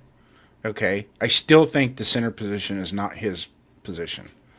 I don't. And that's what they have him as the backup. Yeah, that's what they have him as a backup center, and that's what they've been playing him in the preseason as a center. And it's like, you know, if you just move him to guard and let Trey Zune be the backup center, yeah, that's what and I was work thinking him too. at backup center. Let him get some time in that. Yeah, but I think they're trying to develop Zune as a tackle. You know, so in essence, you got Charles Grant and Trey Zune both as your quote unquote tackles, right? And I think Trey Zune would be more of a swing than Charles Grant. I think you just leave Charles Grant right behind Colton Miller. You keep sucking up all that energy from Colton Miller, and one day, my friend, it could happen. But you're gonna have to do a little bit better what you've been doing. All right, so here's the thing. So right now, offense is done. Okay, we've kept 25 players. Okay. Okay, that's not including the practice squad guys. Okay. All right, I've just put little asterisks next to those guys. So we're at 25 offensive only players. Right. So now we're going to switch over to defense, and we're going to start. Can we do with the this real defense. quick? Can we just lock in the special teams real quick and just get that over with? And that'll make us Okay. 28. And so now we got 27 bodies to Let me play with switch. going Okay. going So forward. obviously So- AJ Cole's in, Matt Gay's in, Metzazawa, we're going to kick him. Long snapper, we go with Dzansky or Alex Ward? Alex Ward. Ward. So Gay, Ward, and Cole. Boom. Those three. Done. Yep. So there's 3 on special teams. And if you notice, there's a certain guy that's listed as the second punt returner. I don't know if you noticed. I'm looking at the ESPN side of it. Yeah, I don't have that. I don't have it listed that way because whoever makes the 53, they're going to be. Some of them are going to be on special teams anyway. Last name McCoy. Oh, they got him listed on there. That's right. As the second punt returner. Right now. Well, that dude with the ball in his hand, he's pretty electric. He is pretty electric. He's one of those guys that he can crack. If he cracks a seam on a punt return, he gone. All right, don't forget, folks, phone lines are open, 401-830-9189. And nobody's so if you guys calling. want to call and talk, by all means, go for it. The lines are open. It's free of all right. charge. Doesn't cost any. Doesn't cost you minutes on your phone. So just dial the number, call in. We'll talk to you, or Jeff will talk to you. I'm not talking to nobody. Yeah, you are. All right, so defensive tackles. I'm going to run through the list. We've got 1, 2, 3, 4, 5, 6, 7, 8. We got 9 defensive tackles. So we've got Adam Butler, Thomas Booker, Brandon Cleveland, Fado Kasi, the guy we just brought in, Tonka Hemingway, Jonah Lowy, Trevor Maye, Pegues, and Gary Smith III. So obviously Butler's here, so we'll pencil him in. Tonka was listed as the initial starter, so we'll put him in there. Thomas Booker. Now you should 805. I should call while Jason can't respond. I could still unplug the phone. No, you can't. Yeah, I can. Oh yeah, you can. I just take it off the. I take it off the stage. Bye. Yeah, sure. But I'd still hear him. And then you guys can go talk and do whatever. Yeah, whatever you two do on the phone. I am not digging into your guys' personal relationship by any means, but if that's how you feel about each other, I'm all for it. You're nasty. All right, so Thomas Booker. In. Shit. Alex says Booker stays. Yeah, I think he does. Whether or not he's the starter, that's a different story. Okay. Let's skip down to J.J. Pegues. So if we go 3-4, we're running 6 defensive tackles instead of 7. Okay. Yeah, so here's the deal. Here's my 6. I'm looking at it right now. Cleveland, our 6th-round pick. Is he 6th or 7th round pick? Either way, he was a real late pick. Those guys get cut all the time. Fadu Kasi showed me something the other day. He got a little bit of a motor to him. He's not extreme. He's not going to be the next All Pro or the second coming of Vince Wilfork. That's not what I'm saying. But he was stopping the run pretty good. I was impressed. At least on a couple reps. So I'm going to put him ahead of Brandon Cleveland. Same with J.J. Pegues. J.J. Pegues has got some good preseason tape out there. You're confusing me. So who are you keeping? We've got Butler, Booker, Hemingway. Who's the other 3? Fadu Kasi, Pegues, and Lalu. Cleveland's going, you think? Yeah, I think he's got a Practice bubble around squad? him. Yeah. I'll put a question mark. All right, so where? Let me cross these other guys off of here. He got competition. Let's just put it that way. He's got competition. All right, so Trevor Maye's gone. Gary Smith gone. Cleveland Harvey's possibly. gone. Oh. No, that's He's listed on the ends. Yeah. All right, so that's 1, 2, 3, 4, 5. So that's 6. So there's 6 defensive tackles. Yeah. Old Butler will be a 53. All right, so that takes care of that. C805, I kept Butler on my team. Against his We're better still judgment. good. It hurt. It pained me to say that, but I like I Adam can see Butler. the Really. tears from here. I just like to give him a little razz every now and then. All right, defensive ends and edge. So we've got Crosby, Kuntz, Kwity Paye, Crawford, Patrick Johnson, Jafari Harvey, and Cian Sloan. So Max gets cut. Yep. Kobe Dean gets cut. No, we're just doing defensive ends and edges. Oh, we're just doing Yeah, defensive just end. the names I listed. See, I'm looking at a 3-4 scale, not a 4-3. I'm just looking at who's listed as an end and who's listed as an edge. Yeah, so all. on mine that I'm looking at is left defensive end is Booker, Cleveland, Fadukasi. Right defensive end is Lalu, Hemingway, Mai.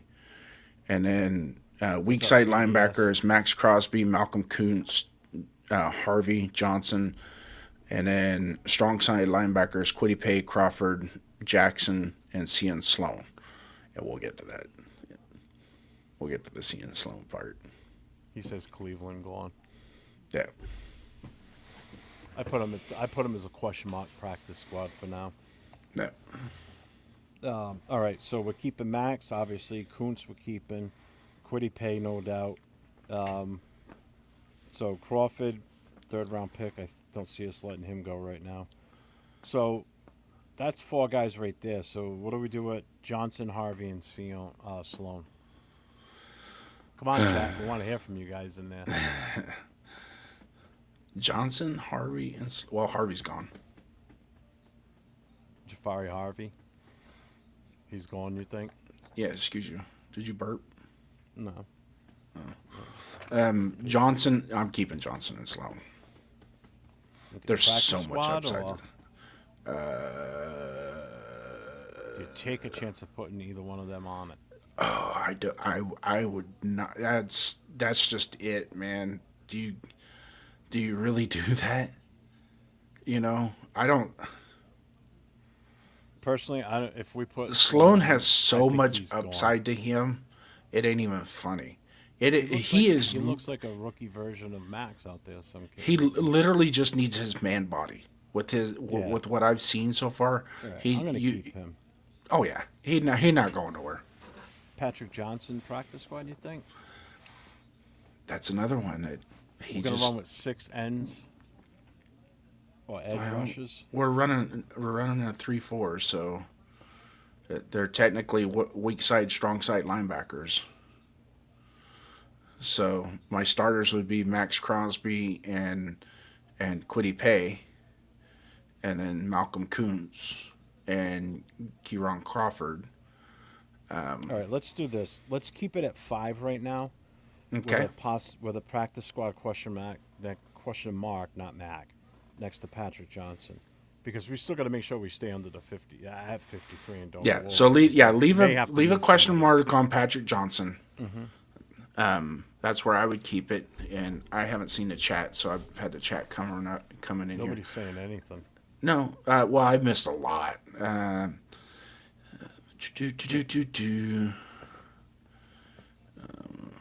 Yeah. So now we move on. So that's 5 defensive ends / edge rushes. So now we go to the actual linebackers. 2 right off the bat that there's no question. Walker and Dean. So they Walker make and it. Dean.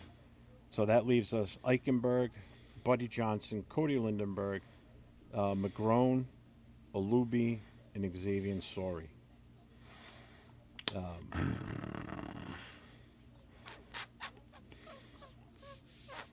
I think the Bergs both make it.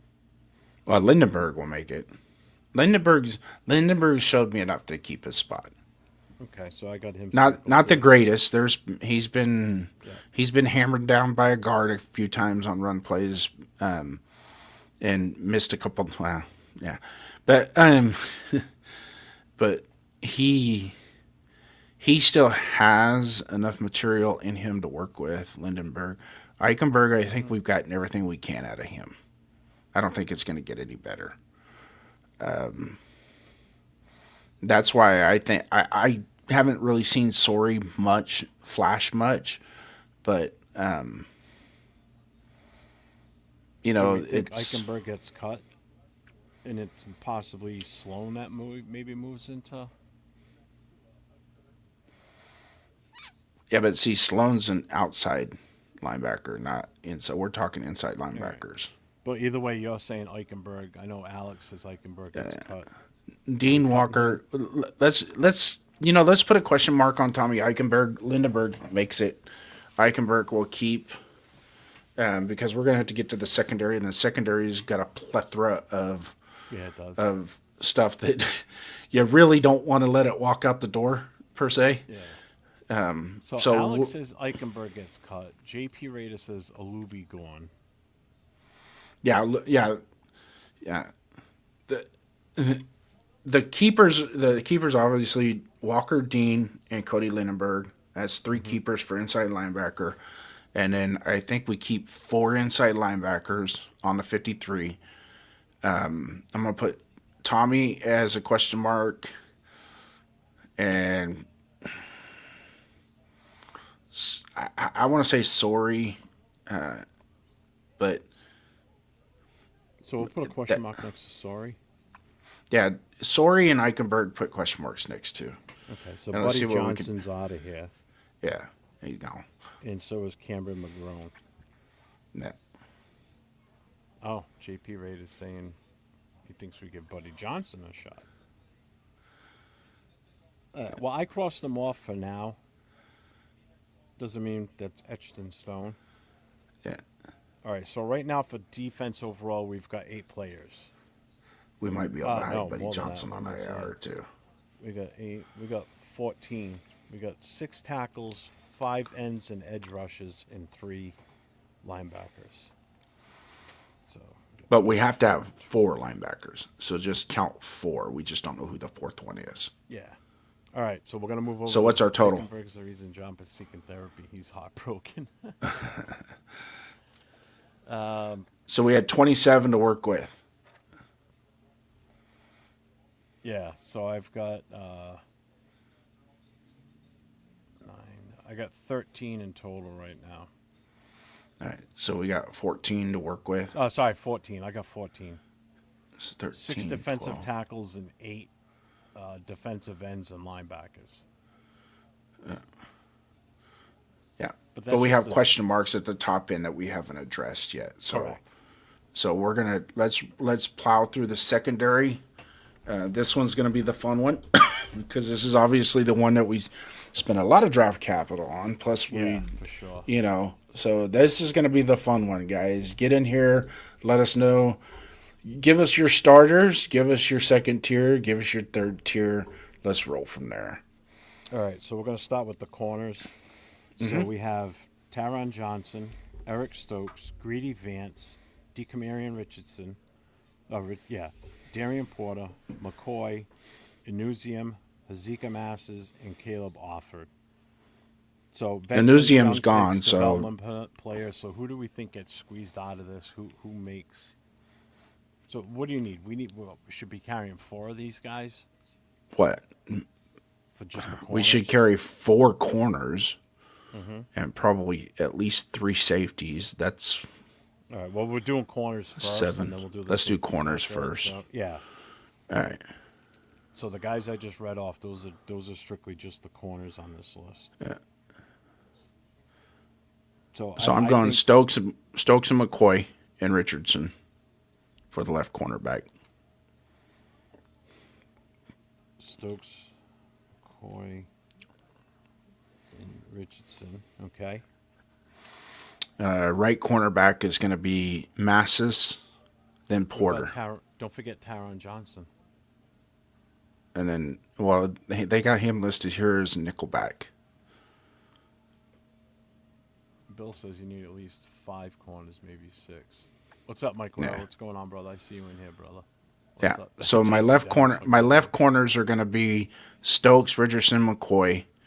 Yeah. My right corners are going to be Massis and Porter.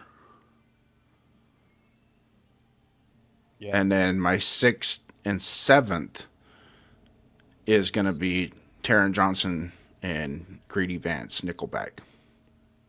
All right. So 1, 2, 3, 4, 5, 6. Wow, that's 7 on that position. Okay. What's up, May Spitfire? What's going on? I see you. Welcome in. So All where right, are we so- at right now? Oh, Jesus. I didn't know I had to keep adding these up every time.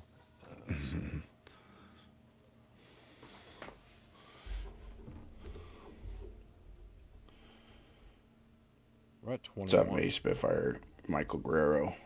Thanks for your vote. I'm sure I could do just as good as any other governor in the state of California. At least we won't be having to buy cardboard tires in 2 years. The fucking stupidest thing I've ever seen in my life. You see that shit? No. Oh, they got this 2029 we have to use. Now we'll only be able to buy a certain kind of tire for our cars.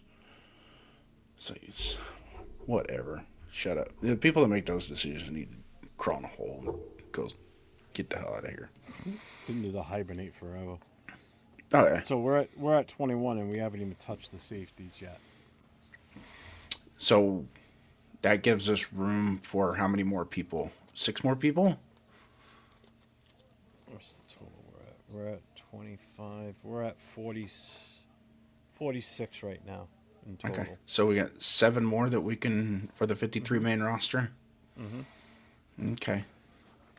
All right, so we're gonna. And move that's on. adding the question marks, right? So you added those, right? No, I didn't count those as. Okay, so there's 2 question marks. So now we're down to 5. Yeah. We got 5 left for the safety room. But we also have leeway with an extra cornerback if we need to. Yeah. Because So- really, in all honesty, 4 safeties seems like is a good number because one of your safeties is going to be a predominantly special teamer anyways. Yeah, that's what Alex says too. He said 4 safeties. You're going to have 3 every down safeties, and your 4 safeties are going to predominantly be special teams with spells on defense. All right, so we have Jeremy Chin, Isaiah Palomau, Tristan McCullum, Traden Stoops, Dalton Johnson, Devin Lafayette, and Devin Perkins. Okay. So easy as Lafayette and Perkins are gone. Okay, so let's just cross them the fuck off. There it is. So that leaves And us then- 5 in here. 5, and we're keeping 4. Yeah, I think McCullum's odd man out. I think so too, and he's actually looked halfway decent in the preseason. What's up, Willie Wayne? I do too. I think Chin, Johnson, Stukes, Palomalo are going to be our 4 safeties. All right, so Chin, Palomau, Stoops, and Johnston. Oh, Johnson. So that gives us 4 there. Mm-hmm. So we're at 25. Mm-hmm. So we're at 25 defense total. Mm-hmm. Okay, so now And so if we go did back. 1, 2, 3, 4, 5, 6. How many cornerbacks did you say we had? 7 in total is what we kept. Okay, cool. Well, let's go I was back to the beginning first. So let's start all the way back to the front of all of this. And we still haven't got a phone call, Jeff. Are you sure the phone line's open? You want to double check the phone It's line, open make 'cause sure we they're already open? missed one earlier, so Yeah. they tried calling before we even opened the line. Yeah. And if you want to call and talk to Jeff, go ahead. I mean, he's more than willing to talk to you. If you've got anything on your mind you need to talk about, personal relationships, finance, you want to talk food with him, I'm sure you can. I'm not a enlighten big you one on to some- talk food anymore. I don't eat like I used to, so I don't either. doesn't work that way. I eat like 2 things a day, every day, and that's it. I am not the food connoisseur you are looking for. Yeah. All right, so we're all set with quarterback. We're keeping 3 for sure. Okay. Mm-hmm. So we got Cousins, Aidan O'Connell, and Fernando. Running backs, we went with Genty, Lobby, Washington, Ogunbowale, and obviously Connor Hayward. So that's 1, 2, 3, 4, 5. That's 5 right there. Okay. Wide receivers, we kept Trey Tucker, Jalen Naylor, Jack Betch, Benson, Brown. So that's 1, 2, 3, 4. That's 5 wide receivers. Okay. Tight ends, we kept 3. Bowers, Mayer, and Thomas. All right. Let's do offensive line. We got Colton Miller, DJ Glaze, Grant, Buford, Linderbaum, JPJ, Jordan Meredith, Caleb Rogers, and Trey Zune. That gives us 9 offensive linemen. So total offensive players we kept is 25. We don't have any. There's no bubble question marks on this, as far as wide. No, we did actually. We did second, possibly Derek Young and Shedrick Jackson. Would be the only 2 that were question marks on the offensive side. And Dalton Wagner. We're not going to cut Aidan. We can't cut Aidan. We can't roll with 2 quarterbacks. I got to keep Aidan. You got to keep him. It's not so much that, is also too what's Kirk Cousins' history the last few years. He's going to be 38 years old. You know what I mean? You're playing with fire if you don't keep 3 with the, because the Rams are going to keep 3 because of Stafford, right? And I mean, who else would keep 3? I think you can see Kansas City's probably going to keep 3. Who else would keep 3? San Francisco should keep 5 because they need at least 2 to absorb some of the electricity coming from the power station. Yeah. So they might have their 4th quarterback going in and playing outside linebacker by the time the season comes around.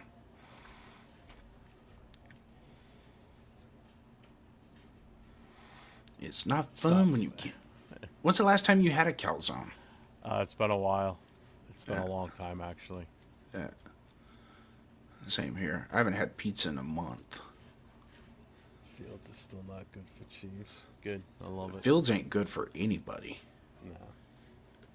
Remember I told you I like to go to the games, go in early and watch warm-ups, watch them warm up? Mm-hmm. I watched at that Pittsburgh game when Fields was their quarterback. I kid you not, I've never seen a quarterback in warm-ups throw not just incompletions, but the type of incompletions he was throwing. It was so bad. Their tight end walked over and just kicked the fucking football. He didn't even bother to bend over and pick it up. He just kicked it and walked back. And I could see some of the. And what was weird about that game was a lot of the Steeler fans, even though they're waving their damn towels and shit, the people in front of us, I go, "Are you seeing what I'm seeing?" And he goes, "We're in trouble." And then we went down the field on the first drive, just tinky, tinky, tinky, touchdown. And that was it. And and then he turned around and probably had one of his best games as a pro in the game. So, but yeah, Fields isn't that good. But they don't have a whole lot of options, and once Patrick Mahomes goes down, they're pretty much screwed. So, I'm trying to think of some other teams that do that 3 quarterback thing. I know some are hell bent on only 2 quarterbacks, maybe a practice squad guy that they can, because you can activate a practice squad guy 3 times before he has to be permanently on a 53-man roster. So I don't know. Right now, not about. We're at what did I say, 50? Should be at 52 or 50. No, Should we're be at 50 51. even. We got 25 50. defensive players and 25 offensive. That's why we're going back through the list to But we see got 3. who's on the bubble. And then you got 3 special teamers. That's 53. Oh, you're right. I forgot to total those in there. You're absolutely right. Yep. Yep. So we're at 53. Mm-hmm. Bang. We did it. Yay. So now which ones do we put on the practice squad? So I'm thinking I mean, we could put Clark on the practice squad. Who? We haven't put anybody there yet. The quarterback. I haven't seen anything with him. No, and he's not getting hardly any reps in practice. As far as 11 on 11 reps. Yeah. No, he's not. All right, so we're set with quarterbacks, running backs. Do we put Hemby on the practice squad? I would try and bring Hemby back on the practice squad. Okay, so we move Hemby to practice squad. Now, do we put Cedric Jackson there and one of these other wide receivers? How many spots do we get on the practice squad? Is it 12 or 13? Good question. I don't know off the top of my head. And usually We're at that 53 with AOC right now. yeah. That's a good question. Oh, what's up, Dennis? Sorry about that, guys. Hit my microphone again like a rookie. Yeah, I thought it was like 12 or 13. I think you're right, Al. Yeah, it's like 12 or 13. So we could put a lot of these guys on there. So, all right, so let's put Hemby there. You know what? Fuck it. Let's put Jacob Clark there for the hell of it. Cedric Jackson we'll put on the practice squad. Yeah. Derek Young. Yep. Put him on the practice squad. Brandon Johnson. The wide receiver. No, I'd go Chase Roberts. What about Thornton? Do we keep him on the practice squad for the hell Nope. of it? Nope. No? Nope. So Chase Roberts, practice squad. All right, so right now we're at 1, 2, 3, 4, 5. All right, Okay. so let's move over tight ends. We're not going to put any of them. Maybe Runyon? Nope. Guard. Gerd? Guard. Patrick Gerd? Only because he could play fullback too. Okay, so we put him. Oh, we got a phone call. Finally, somebody dialed. All right. I'll let you take Yeah, this call. right. I'm gonna. You're on Radio Nation Voices with Jeff and Jason. State your name. Hello. Hello.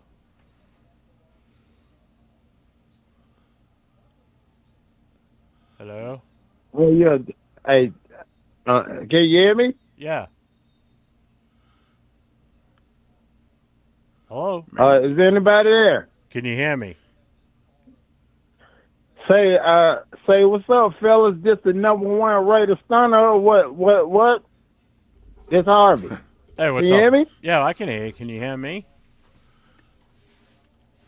I don't think you can hear us. No. Is anybody there? Hello. Well, I can't hear you through my phone, but I'm glad you can hear me. Yeah, we can hear you.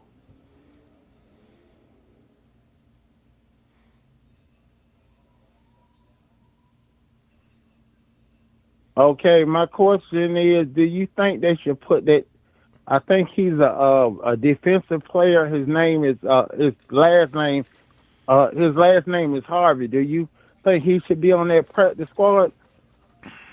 I don't think we've gotten there yet. We haven't gotten there yet, but yeah, we could. I mean, we're probably going to put Patrick Johnson there. We only got like 805 says 16 or 17. I don't think it was that high. And what is his first name, by the way? Jafari Harvey. Okay, so Dennis says 16 practice squad spots, 17 if one is a player. Oh yeah, I love his last name. Well, you should. It's your name. Right? Isn't it? Yeah, 'cause that's my first name, y'all. Yeah. So I thought. Of course. So I just want to ask one more question before I let y'all go. Do y'all think that Max Crosby is going to be healthy this year? I sure as hell hope so.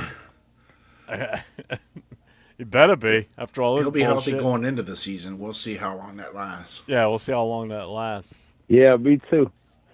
So I just wanted to call and so Raider first downs and 4-1 Jeff Raider Jeff. I just wanted to call and ask those questions. So y'all take it easy, all right? Thanks, brother. Thanks for calling in. Thanks. We appreciate you. Thanks, man. Harvey.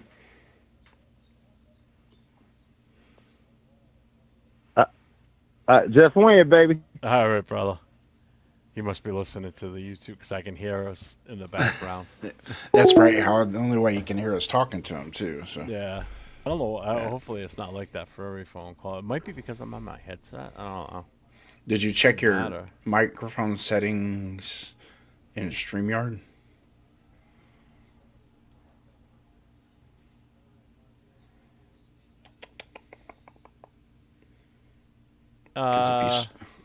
Yep, that was the it. I'm an idiot. Oh no, what did I just do?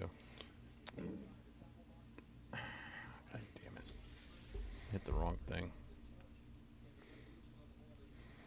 So, anyways, while Jeff is working on his technical difficulties, we are down low through the tight ends. Gerd is most likely going to be. I would retain Gerd on the practice squad for both tight end and fullback. So, boom, that takes care of 2 positions right there. Now we're going offensive line, correct, Jeff? Yeah, we're gonna go through and can you hear me still? Yep. Yeah, we finished with the tight end. So offensive line, the only one that I had on the possible question mark practice squad was Dalton Wagner. Mm-hmm. And I think that's where exactly he goes, to be honest with you. Mm-hmm. So if it's 16, we're at 1, 2, 3, 4, 5, 6. We're at 7 right now for practice squad. Yeah. Here, All let me right. see. I don't think there's anyone else on the offensive line we put on the practice squad, to be honest with you. Yeah. Not for offensive line. I can read that, Kev. Thanks.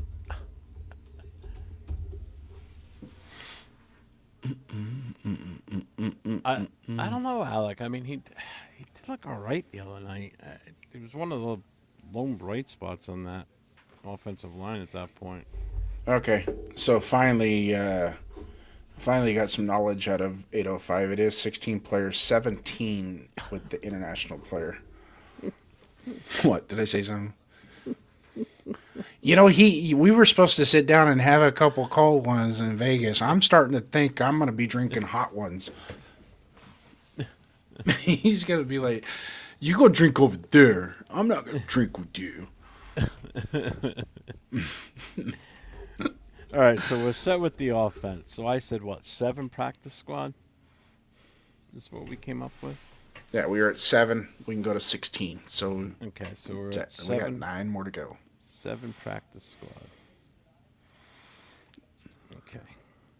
All right, so let's go over to the defensive tackles.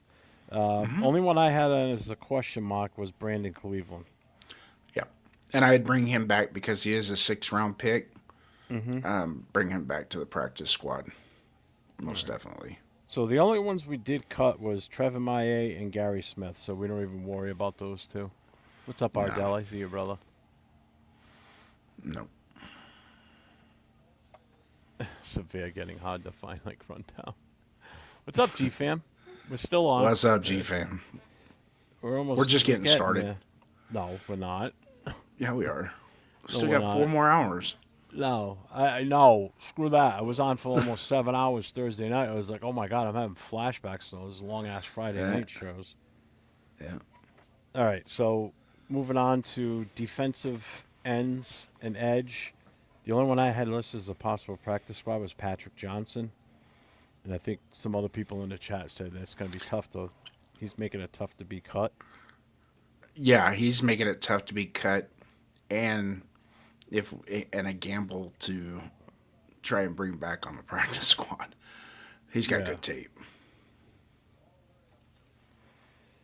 All right, so that's all I have. I mean, Jafari Harvey was the other one that we cut.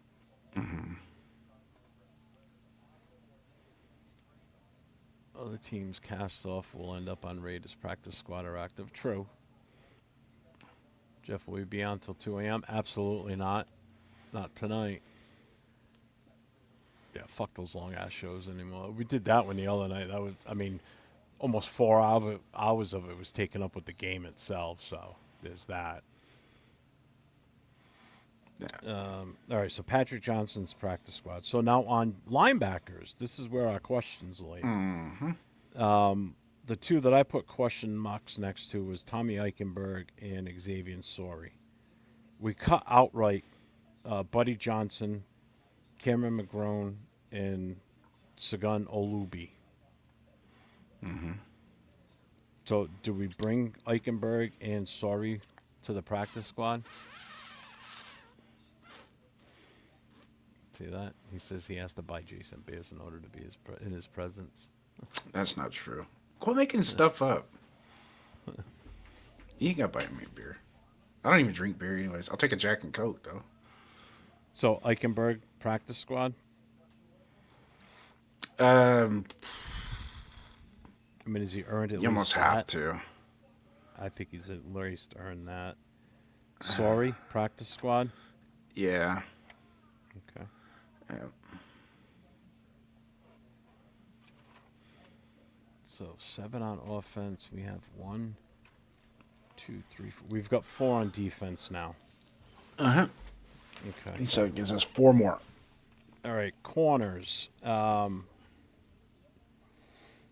We got. Well, this guy got injured, so he's probably not going to make the roster. Chigozie Anuzium, he's the one that got hurt.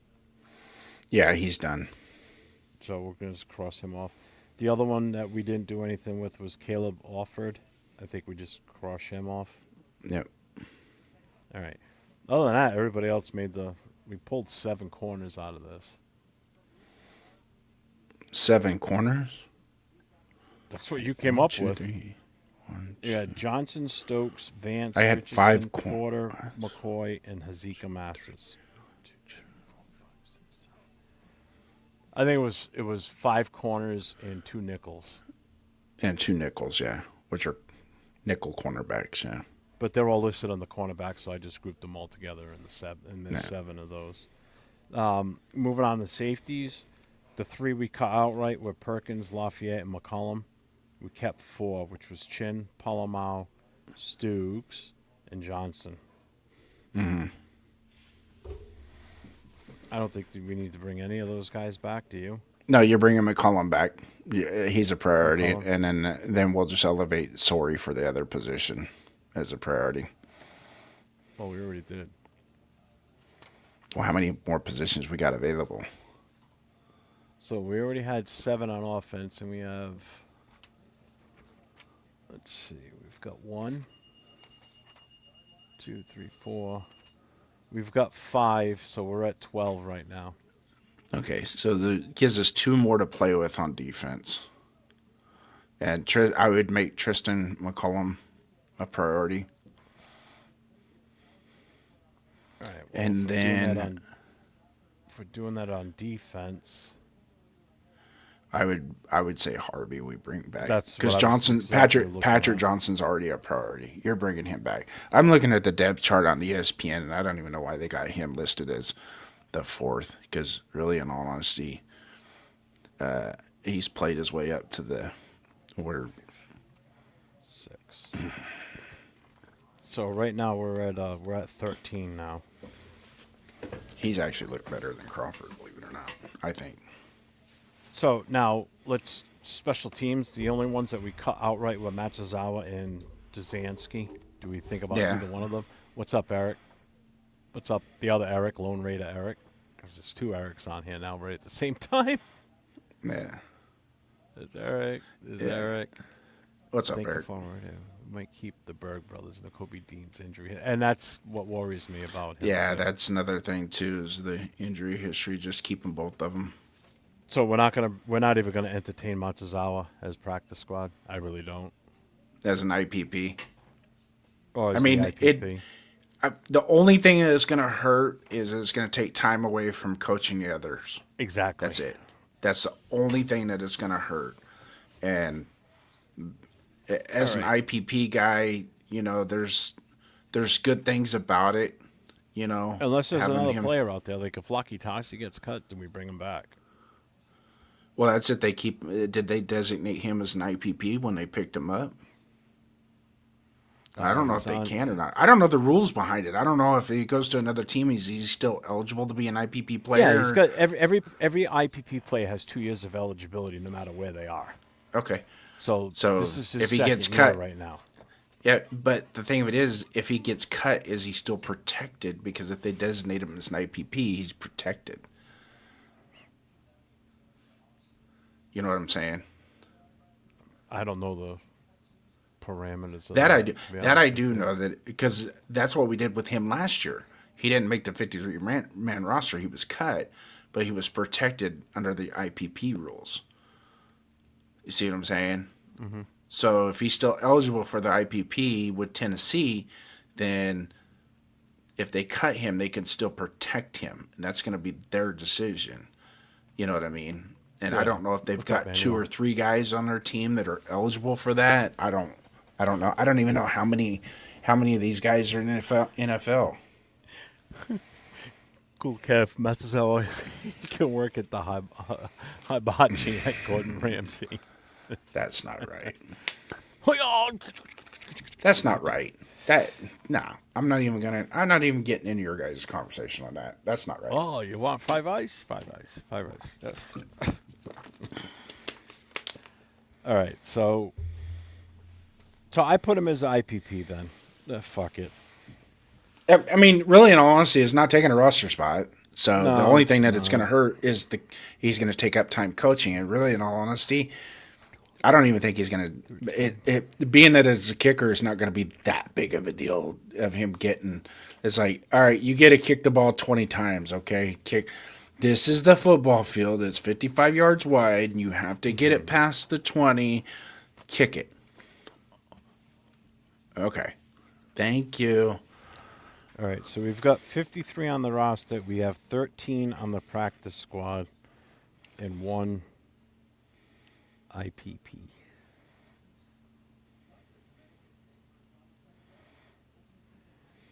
So that still gives us 3 spots to put someone on the practice squad. So some of these guys we cut, we could still put there, really.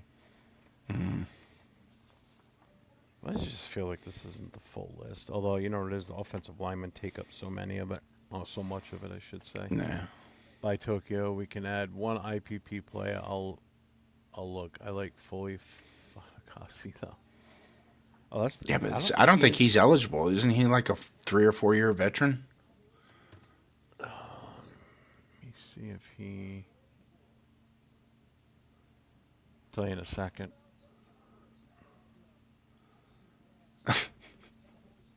I could just picture him standing next to our kicker. Yeah, he's With been this- in the league for a while. Yeah, he's been in the league for a little bit. He's been in the league since 2018. Yeah. He was with the Jets, the Jacksonville Jaguars, the Houston Texans, and now us. Yeah. See him standing next to our kicker on the sideline with their nameplates next to each other.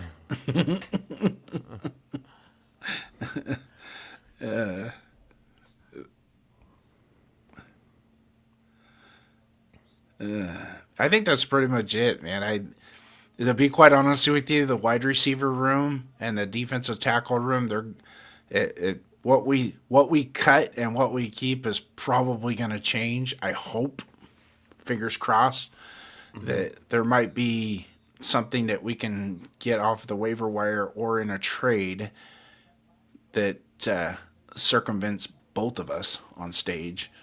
And, even if it's I'm not going to lie.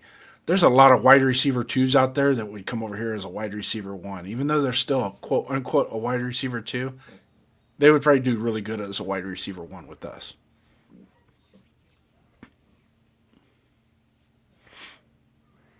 All right, so that's pretty much it. What we'll do is, we're not going to be around to do a show after everybody's cut because next week's our last show for a while. That's fine. Yeah, we can play around with it in the future. I'm looking forward to, just so everybody knows, it's in the chat with the phone number. I finally figured out the solution to our communication systems that we've got set up.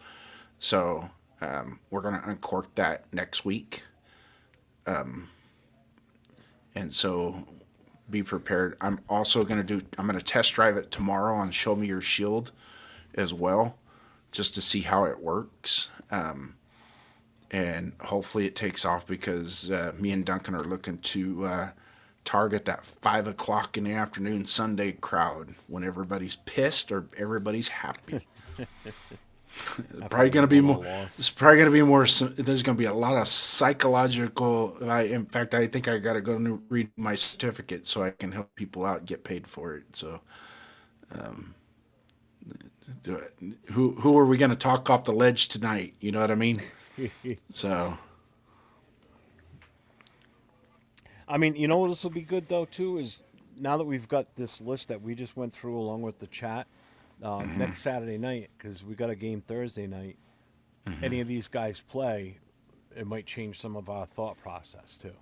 yeah. So we can revisit that. I'll save this list that I have here. You have yours. I'll save this. So next Saturday night, we can kind of go through this again and see what happens. As far Well, as your the list thought. is my list. I didn't write anything down. This Okay. was a hands-free night for me. All right. Yeah. So I I'll didn't want to save cut into this. the chat or any of that stuff. I just wanted. I was like, You're good. let the boss man be the boss tonight. Yeah, so I'll save this for next week, and we'll see if after their performance next Thursday, if our opinions on these players change. Yeah. So Yeah, there's a lot of TBDs in this as well. yeah, we're at 2 hours plus, just a little over 2 hours. We only had that one phone call, and that was my faux pas on. So want to give it maybe 5 more minutes if anybody wants to call in. Still same phone number right here at the bottom, 401-830-9189. Let's see. Yeah. Look at We're Cool Kev coming in here with some BS. Come on. Rosetown, if you're still out there, you're good at dumping people. Why don't you dump Cool Kev? Oh, wait, he's a Okay, he's ranch. a mod. He won't be able to do it. We could. Nah. It's coming in here like this. Yeah, I might only have a... Never mind, I'm not going to say that.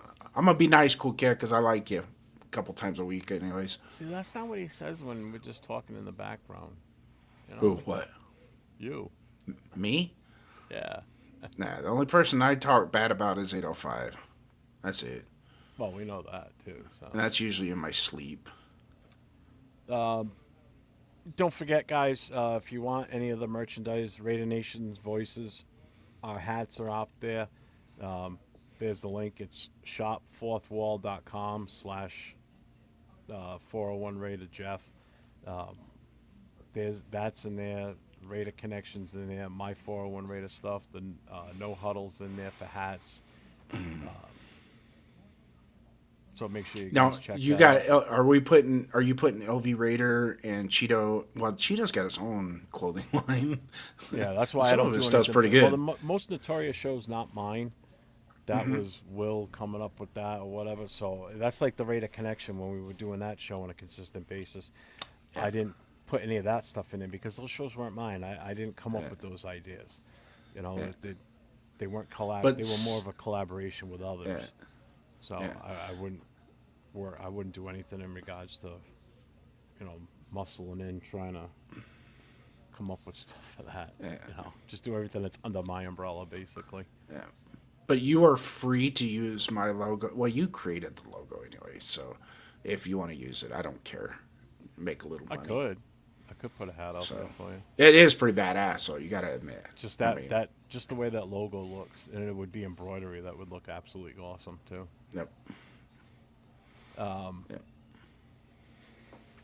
Also, don't forget my subscribers also start at 99 cents each. Shout out to No Face and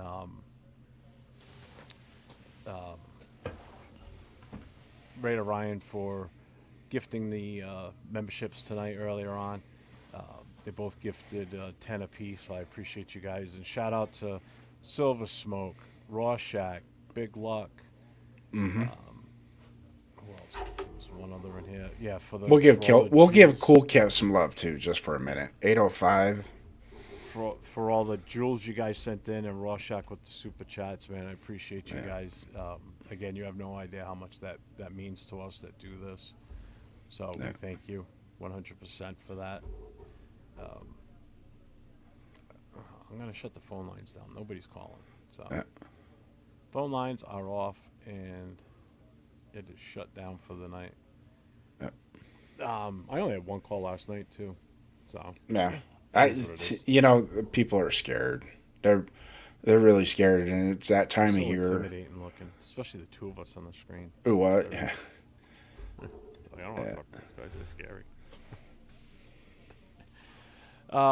What do you got coming up, Jason? Why don't you Okay, give for the everybody week, lowdown? I didn't do a Pride and Poise yesterday because I was too dang busy, and I just was like, you know what, I'm not even gonna mess with that. I got other stuff I got to deal with. I will be here next Saturday, even though I got stuff going on in the morning. But try and get a Pride and Poise out. But tomorrow we will have myself and the professor, Donuts Duncan, will be broadcasting live from our studios onto YouTube to you folks. Show me your shield, 5 p.m. Pacific time. Subscribe to my channel. Subscribe to Donuts channel. Hit those notifications. We're trying to get where YouTube will take our stuff and go, good, pop it out there a little bit harder so people are getting it. There's a couple, they're being a little stingy with the notifications and how people are getting their notifications nowadays. Even if you have it checked off for some reason, it's like they send you the notification, but it's like way in the back. But tomorrow night, show me your shield. We're going to test drive the dual phone-in situation, which I think will work really good on Sundays after the game. I know. A great one to do it for. Yeah, you guys can call into us and vent whatever you want. Both of us will be able to talk to you. Next week when me and Jeff go live on Raider Nation Voices, it will be voices, not voice. So we're got in trouble for some false advertisement by advertising it as voices, but it will be voices next week. So you guys will be able to call in and talk to both of us at the same time. Whether or not you want to talk to me, that's a prudent point, but we'll get to that when we get there, right? But and Jeff, this show also too, when the season kicks off, is going to be. We saw it last year with the other. Yeah. The initial Saturday night show that we had, it had a lot of love. And I think that's what really grew your channel. The biggest was that show. Yeah, well, I mean, it worked out perfect because, it was our opportunity as the last stop before the game on Sunday. It gave us a chance to really talk up, what we thought was going to happen, who we thought was going to be, the standout player, who needed to stand out, what we thought was going to happen against whatever team's defense. So that's why I'm really looking forward to, this show leading up to, the regular season. Unfortunately, I'm going to miss the first two Saturdays because I'm going to be Vegas and in LA. So, I mean, that has a lot to do with it. The second one you might be able to do remote. It depends on what's going I have on a feeling that that Saturday. I have a feeling that Saturday night you're going to want to kind of take it easy, especially after, dude. I'm telling you right now. I'm telling you right now, when you get to Vegas on Wednesday, by Saturday afternoon you're going to be done. Trust me, you're going to be so wiped out. The good thing about LA is I really have no schedule during the week when I'm there. So the hotel I'm staying at has a massive pool. So I'll be spending a lot of my time in that during the day, relaxing, because I don't give a shit. I'm going to be there alone anyway. I maybe go live during the day while I'm sitting there chilling. And my room is actually right off the pool, so I'm right at the patio. But on Saturday the big party is at that hotel in that pool. And so is Sunday during the watch party. So I'll be in the pool, nice and chill and relaxed, watching the game on a big screen TV while I'm in the pool. So it's going to be fun. It's going to be nice. The bar at the hotel is where we're having all the functions Saturday and Sunday.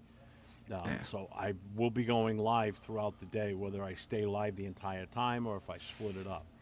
So, because I am taking my laptop, I'm actually going to take the headset with me now.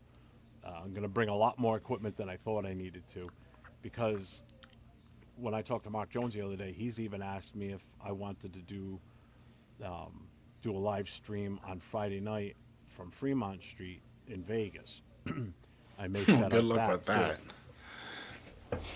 Well, because I have a second camera which I'm bringing with me too. Yeah. That plugs into my, I can plug it into the computer, and I can run a second camera on screen, on stage here, where I can set up on the balcony overlooking everything as everything's going on. So I may be able to do that too. Yeah. The only issue, because we tried it last year when you were in New England, was the audio was too aggressive on your end. And we couldn't hear it. Like, you can hear everything but you. Yeah. And it was so loud that I thought I busted an eardrum. And we couldn't even talk to each other on stage. It was like, we just sit there and we're like, That was what? can't even ask him a question. Yeah, I don't know. Yeah, it was a Saturday night because we did the LCP on that one. So, but we'll. Yeah, I mean, if you want to go live on Friday night, if you want me to set something up for you for the Friday night, wait a second, I can't. You're gonna be there. I'll be there. Again, I'm gonna have my laptop, so I can do anything I need to. Because I can actually, I've actually figured all this out. I've been doing a lot of work on the side with this. No. I can remotely control my computer through my phone. No. So I can set up the StreamYard in my room, and then when I'm ready to go live, I log into StreamYard through my phone, and I can do everything I need to do that way. Yeah. It's going to be a little trial and error, but I'm trying to work out all the bugs now. So I got 2 more, almost 3 more weeks to figure this out. So we're down to and nothing personal, but the parties Friday and Saturday, I don't really partake in parties per se. I just don't. I just, and not only that, I'm getting a hall pass, so I'm gonna be on my best P's and Q's. So that's a shitty hall pass then. It is what it is. I earned it. So what else you got coming up this week, other than tomorrow? That's it. And then next Saturday we're rocking and rolling with this show again. And I was supposed to have a funeral today, but it got pushed back to next week because one of the family members had an emergency surgery. So it got pushed back to next Saturday. So, but that doesn't affect anything. Other than that, not a whole lot. Watched the game on Thursday night, which is probably the most boring NFL preseason game you'll ever watch. Yeah, it's going to be a lot of 2s and 3s and mostly 3s. Yeah, it's guys that are not going to make the team. All right. But those that you're rooting for too. You know what I mean? It's like, do you remember Katie Williams? Yeah. When we had Katie Williams, and he was the guy, what was he, like a sky cap or something like that? And he got some tryout, and he was a Division III, and he tried out with the Raiders, and he got an invite to training camp, and the next thing you know, he's starting. He started like the first 2 or 3 games for us, and then about week 6 or 7, he was gone to Green Bay, went to Green Bay. Had a couple good games in Green Bay, too, as a matter of fact. And then that was it. He was gone. But it's just guys like that you see that living out their dream, and it's an accomplishment. It really is. Of course it is. So how would you? I mean, I would love to have that on my resume. That I was Oh yeah. I was on a pro football, NFL football team for however long. Yeah. Hey, you're still there. It's a job you had. They were still paying you to be there. Right. Right. Right. I mean, yeah. There's. I think there's only so many of those jobs in the NFL, and it takes a special kind of person to get to that level. And for those that do make it, they absolutely deserve it. You know what I mean? And I know a lot of times I hear people talk about players and this guy's trash or that guy's trash. And it's like, you didn't. Right. it's like you suck at singing. Well, have you heard yourself sing? You know what I mean? It's like that. It's like, well, this guy got into he's playing. Yeah, it's a but he's playing NFL football. Yeah. You didn't. That's like You the people know? that are sitting there and saying like, AOC sucks. Are you playing football? Are you Yeah. playing quarterback right now for a pro? Well, football yes, he team? does suck. Well, he's it's preseason. He's not even going to make the team. Does it matter? He still played in NFL games, whether it's preseason or regular season. He still played. You never did. So who really sucks in this case? You, because you're not one of the 70-something quarterbacks in the entire NFL right now. I'm not gonna say he sucks. It's a but very small amount of people, like you said, that play that play in football. So man, and you make that. It's you make it to training camp. You've accomplished something that hell yeah. it's like less than 1% of the football population, not even the regular population, the football population. People that have played football at any level. Well, look at the draft. Yeah. Out of the thousands of kids that play college, because there's a million colleges now versus what it used to be. Yeah. There's a million colleges out there. The thousands of players that are eligible to be in the NFL draft, only 250-something make it to be drafted in the NFL. So you're in a small minority or a small fraternity, basically. Just like the Hall of Fame, out of hundreds and hundreds and hundreds of football players through the years, 5 every year get into that. I've been there. I've seen what the Hall of Fame looks like. And it's a major accomplishment for you to get your bust in there. For you to make it, you're eternally enshrined in this location as one of the greatest to ever play this sport. Yeah. Or basically That would be a one good of the topic greatest to have talk this about job, next week. That would be a good topic to talk about next week. as far as The Hall of Fame. Huh? And what is your vision as to what the Hall of Fame means?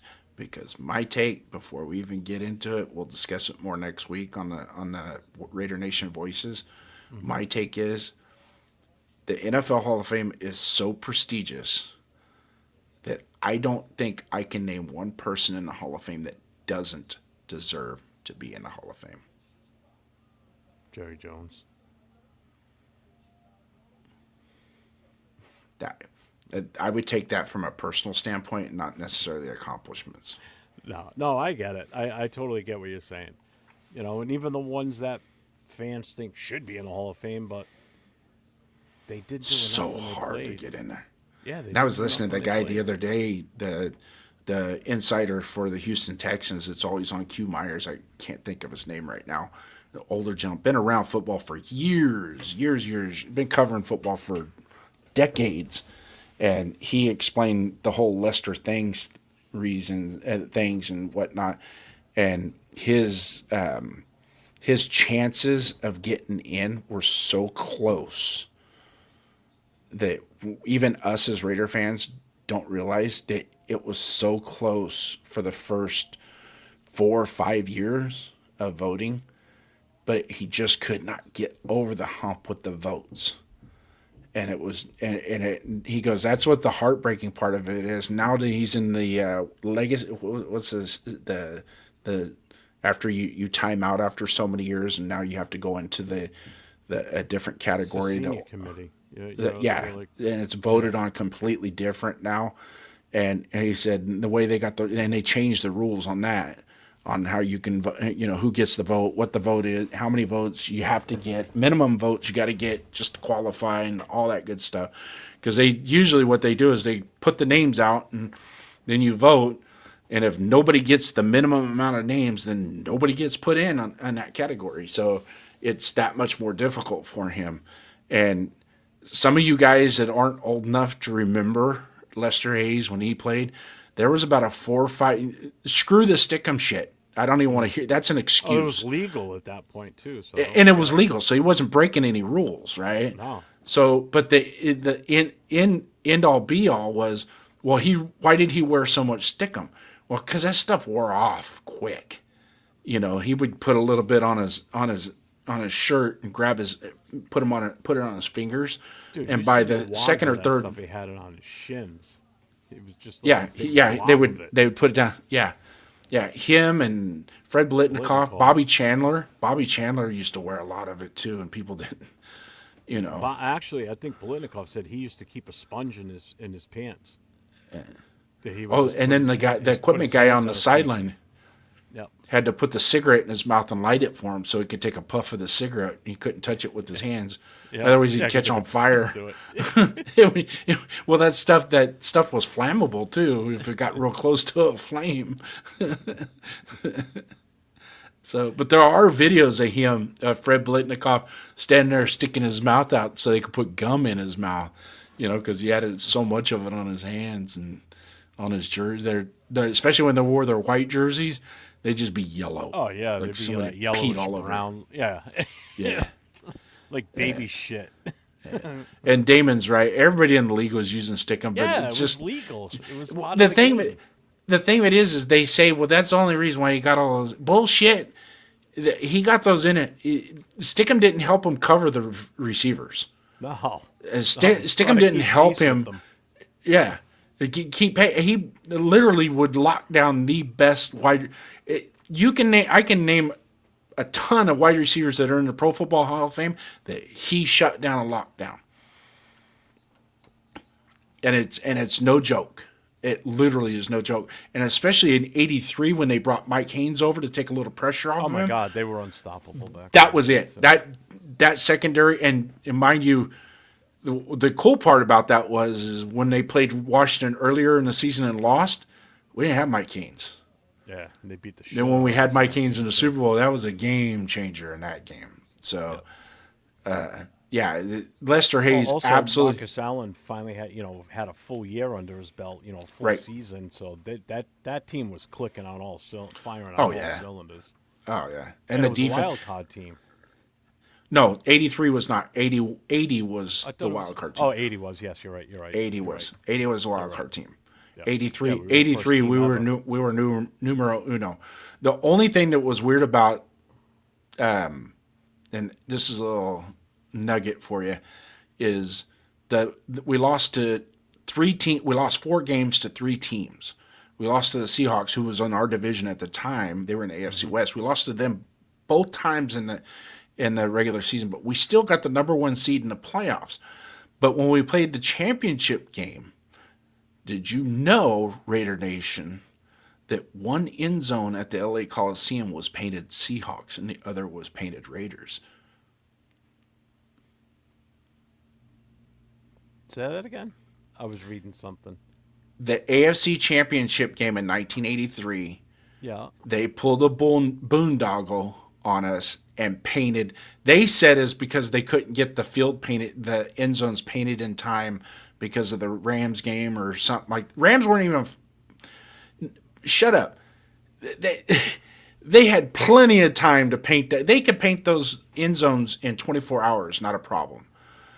And they're like, oh no. They painted the Seahawks. They painted the Seahawks in one end zone at the LA Coliseum, and we were the home team.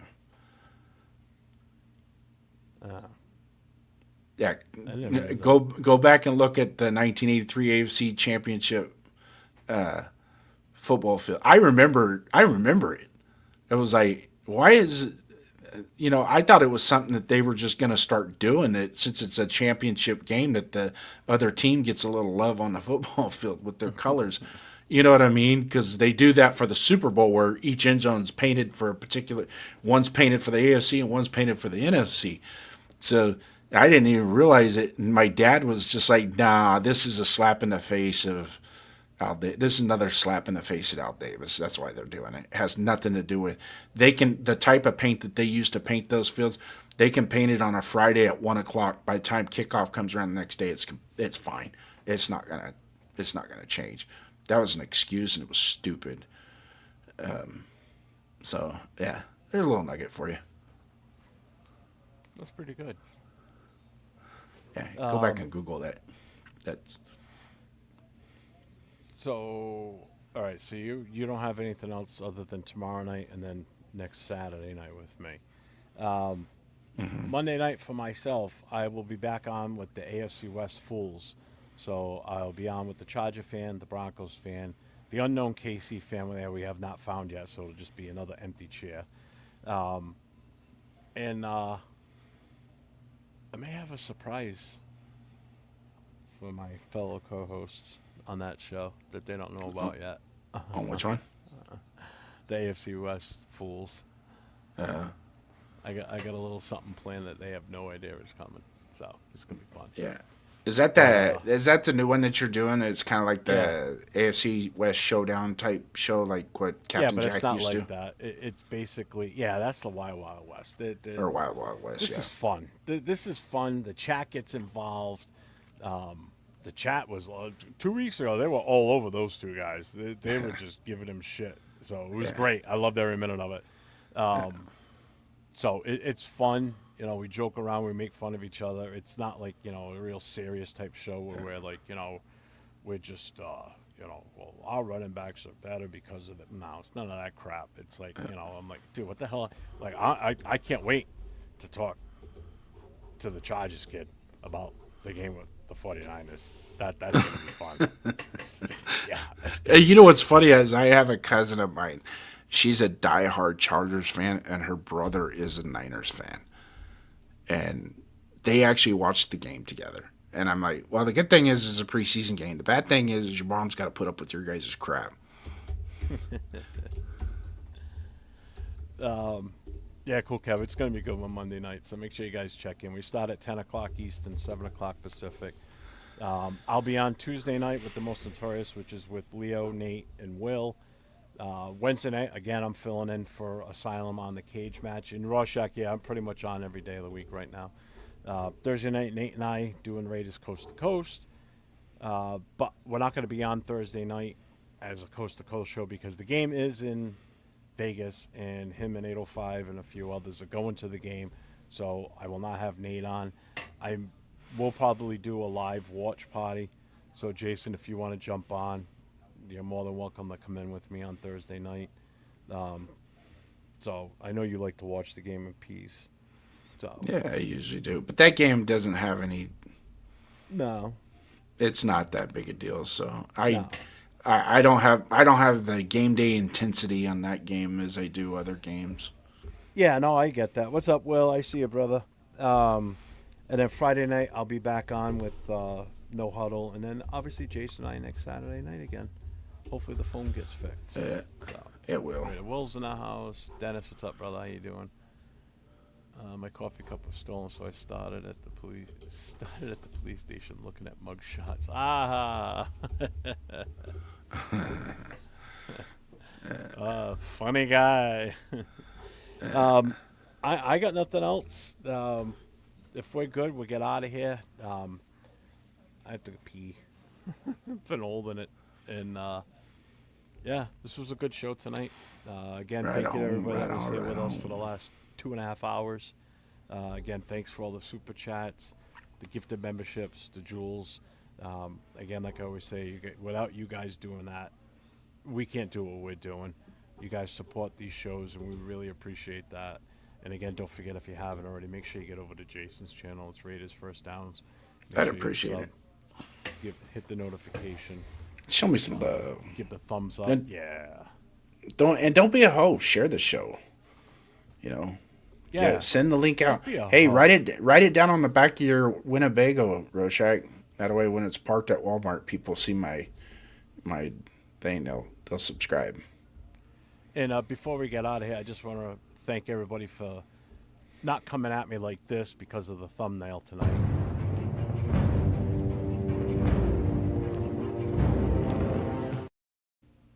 Yeah. thought for There's sure a it was lot gonna of there's a lot of the Nando sexuals out there that don't give a shit no more. Do what you gotta I do. thought for sure I was going to get If lynch it- mobbed tonight because of that. If it makes you why I feel did it. good bagging on a kid that's going to be our franchise quarterback, oh well, go ahead. It was It just don't fun. matter. You know, Oh, yeah. it was just fun. Yeah. I could And you know what? It is what it is, right? I've even got a soundbite for Ashton Genty. 5'9". I didn't know they stacked shit that high. You trying to... Oh, yeah. Yeah. And if anybody had a real off take tonight, I did have another one ready too. Holy Jesus. What is that? What the fuck is that? A jelly donut. In which, And my favorite, the Tokyo. Toe jam. but this is my favorite because we're going to wrap up the show. Jeff, you got anything to say before we leave? Yes, I do. As I always say, stay safe and go Raiders. Bye.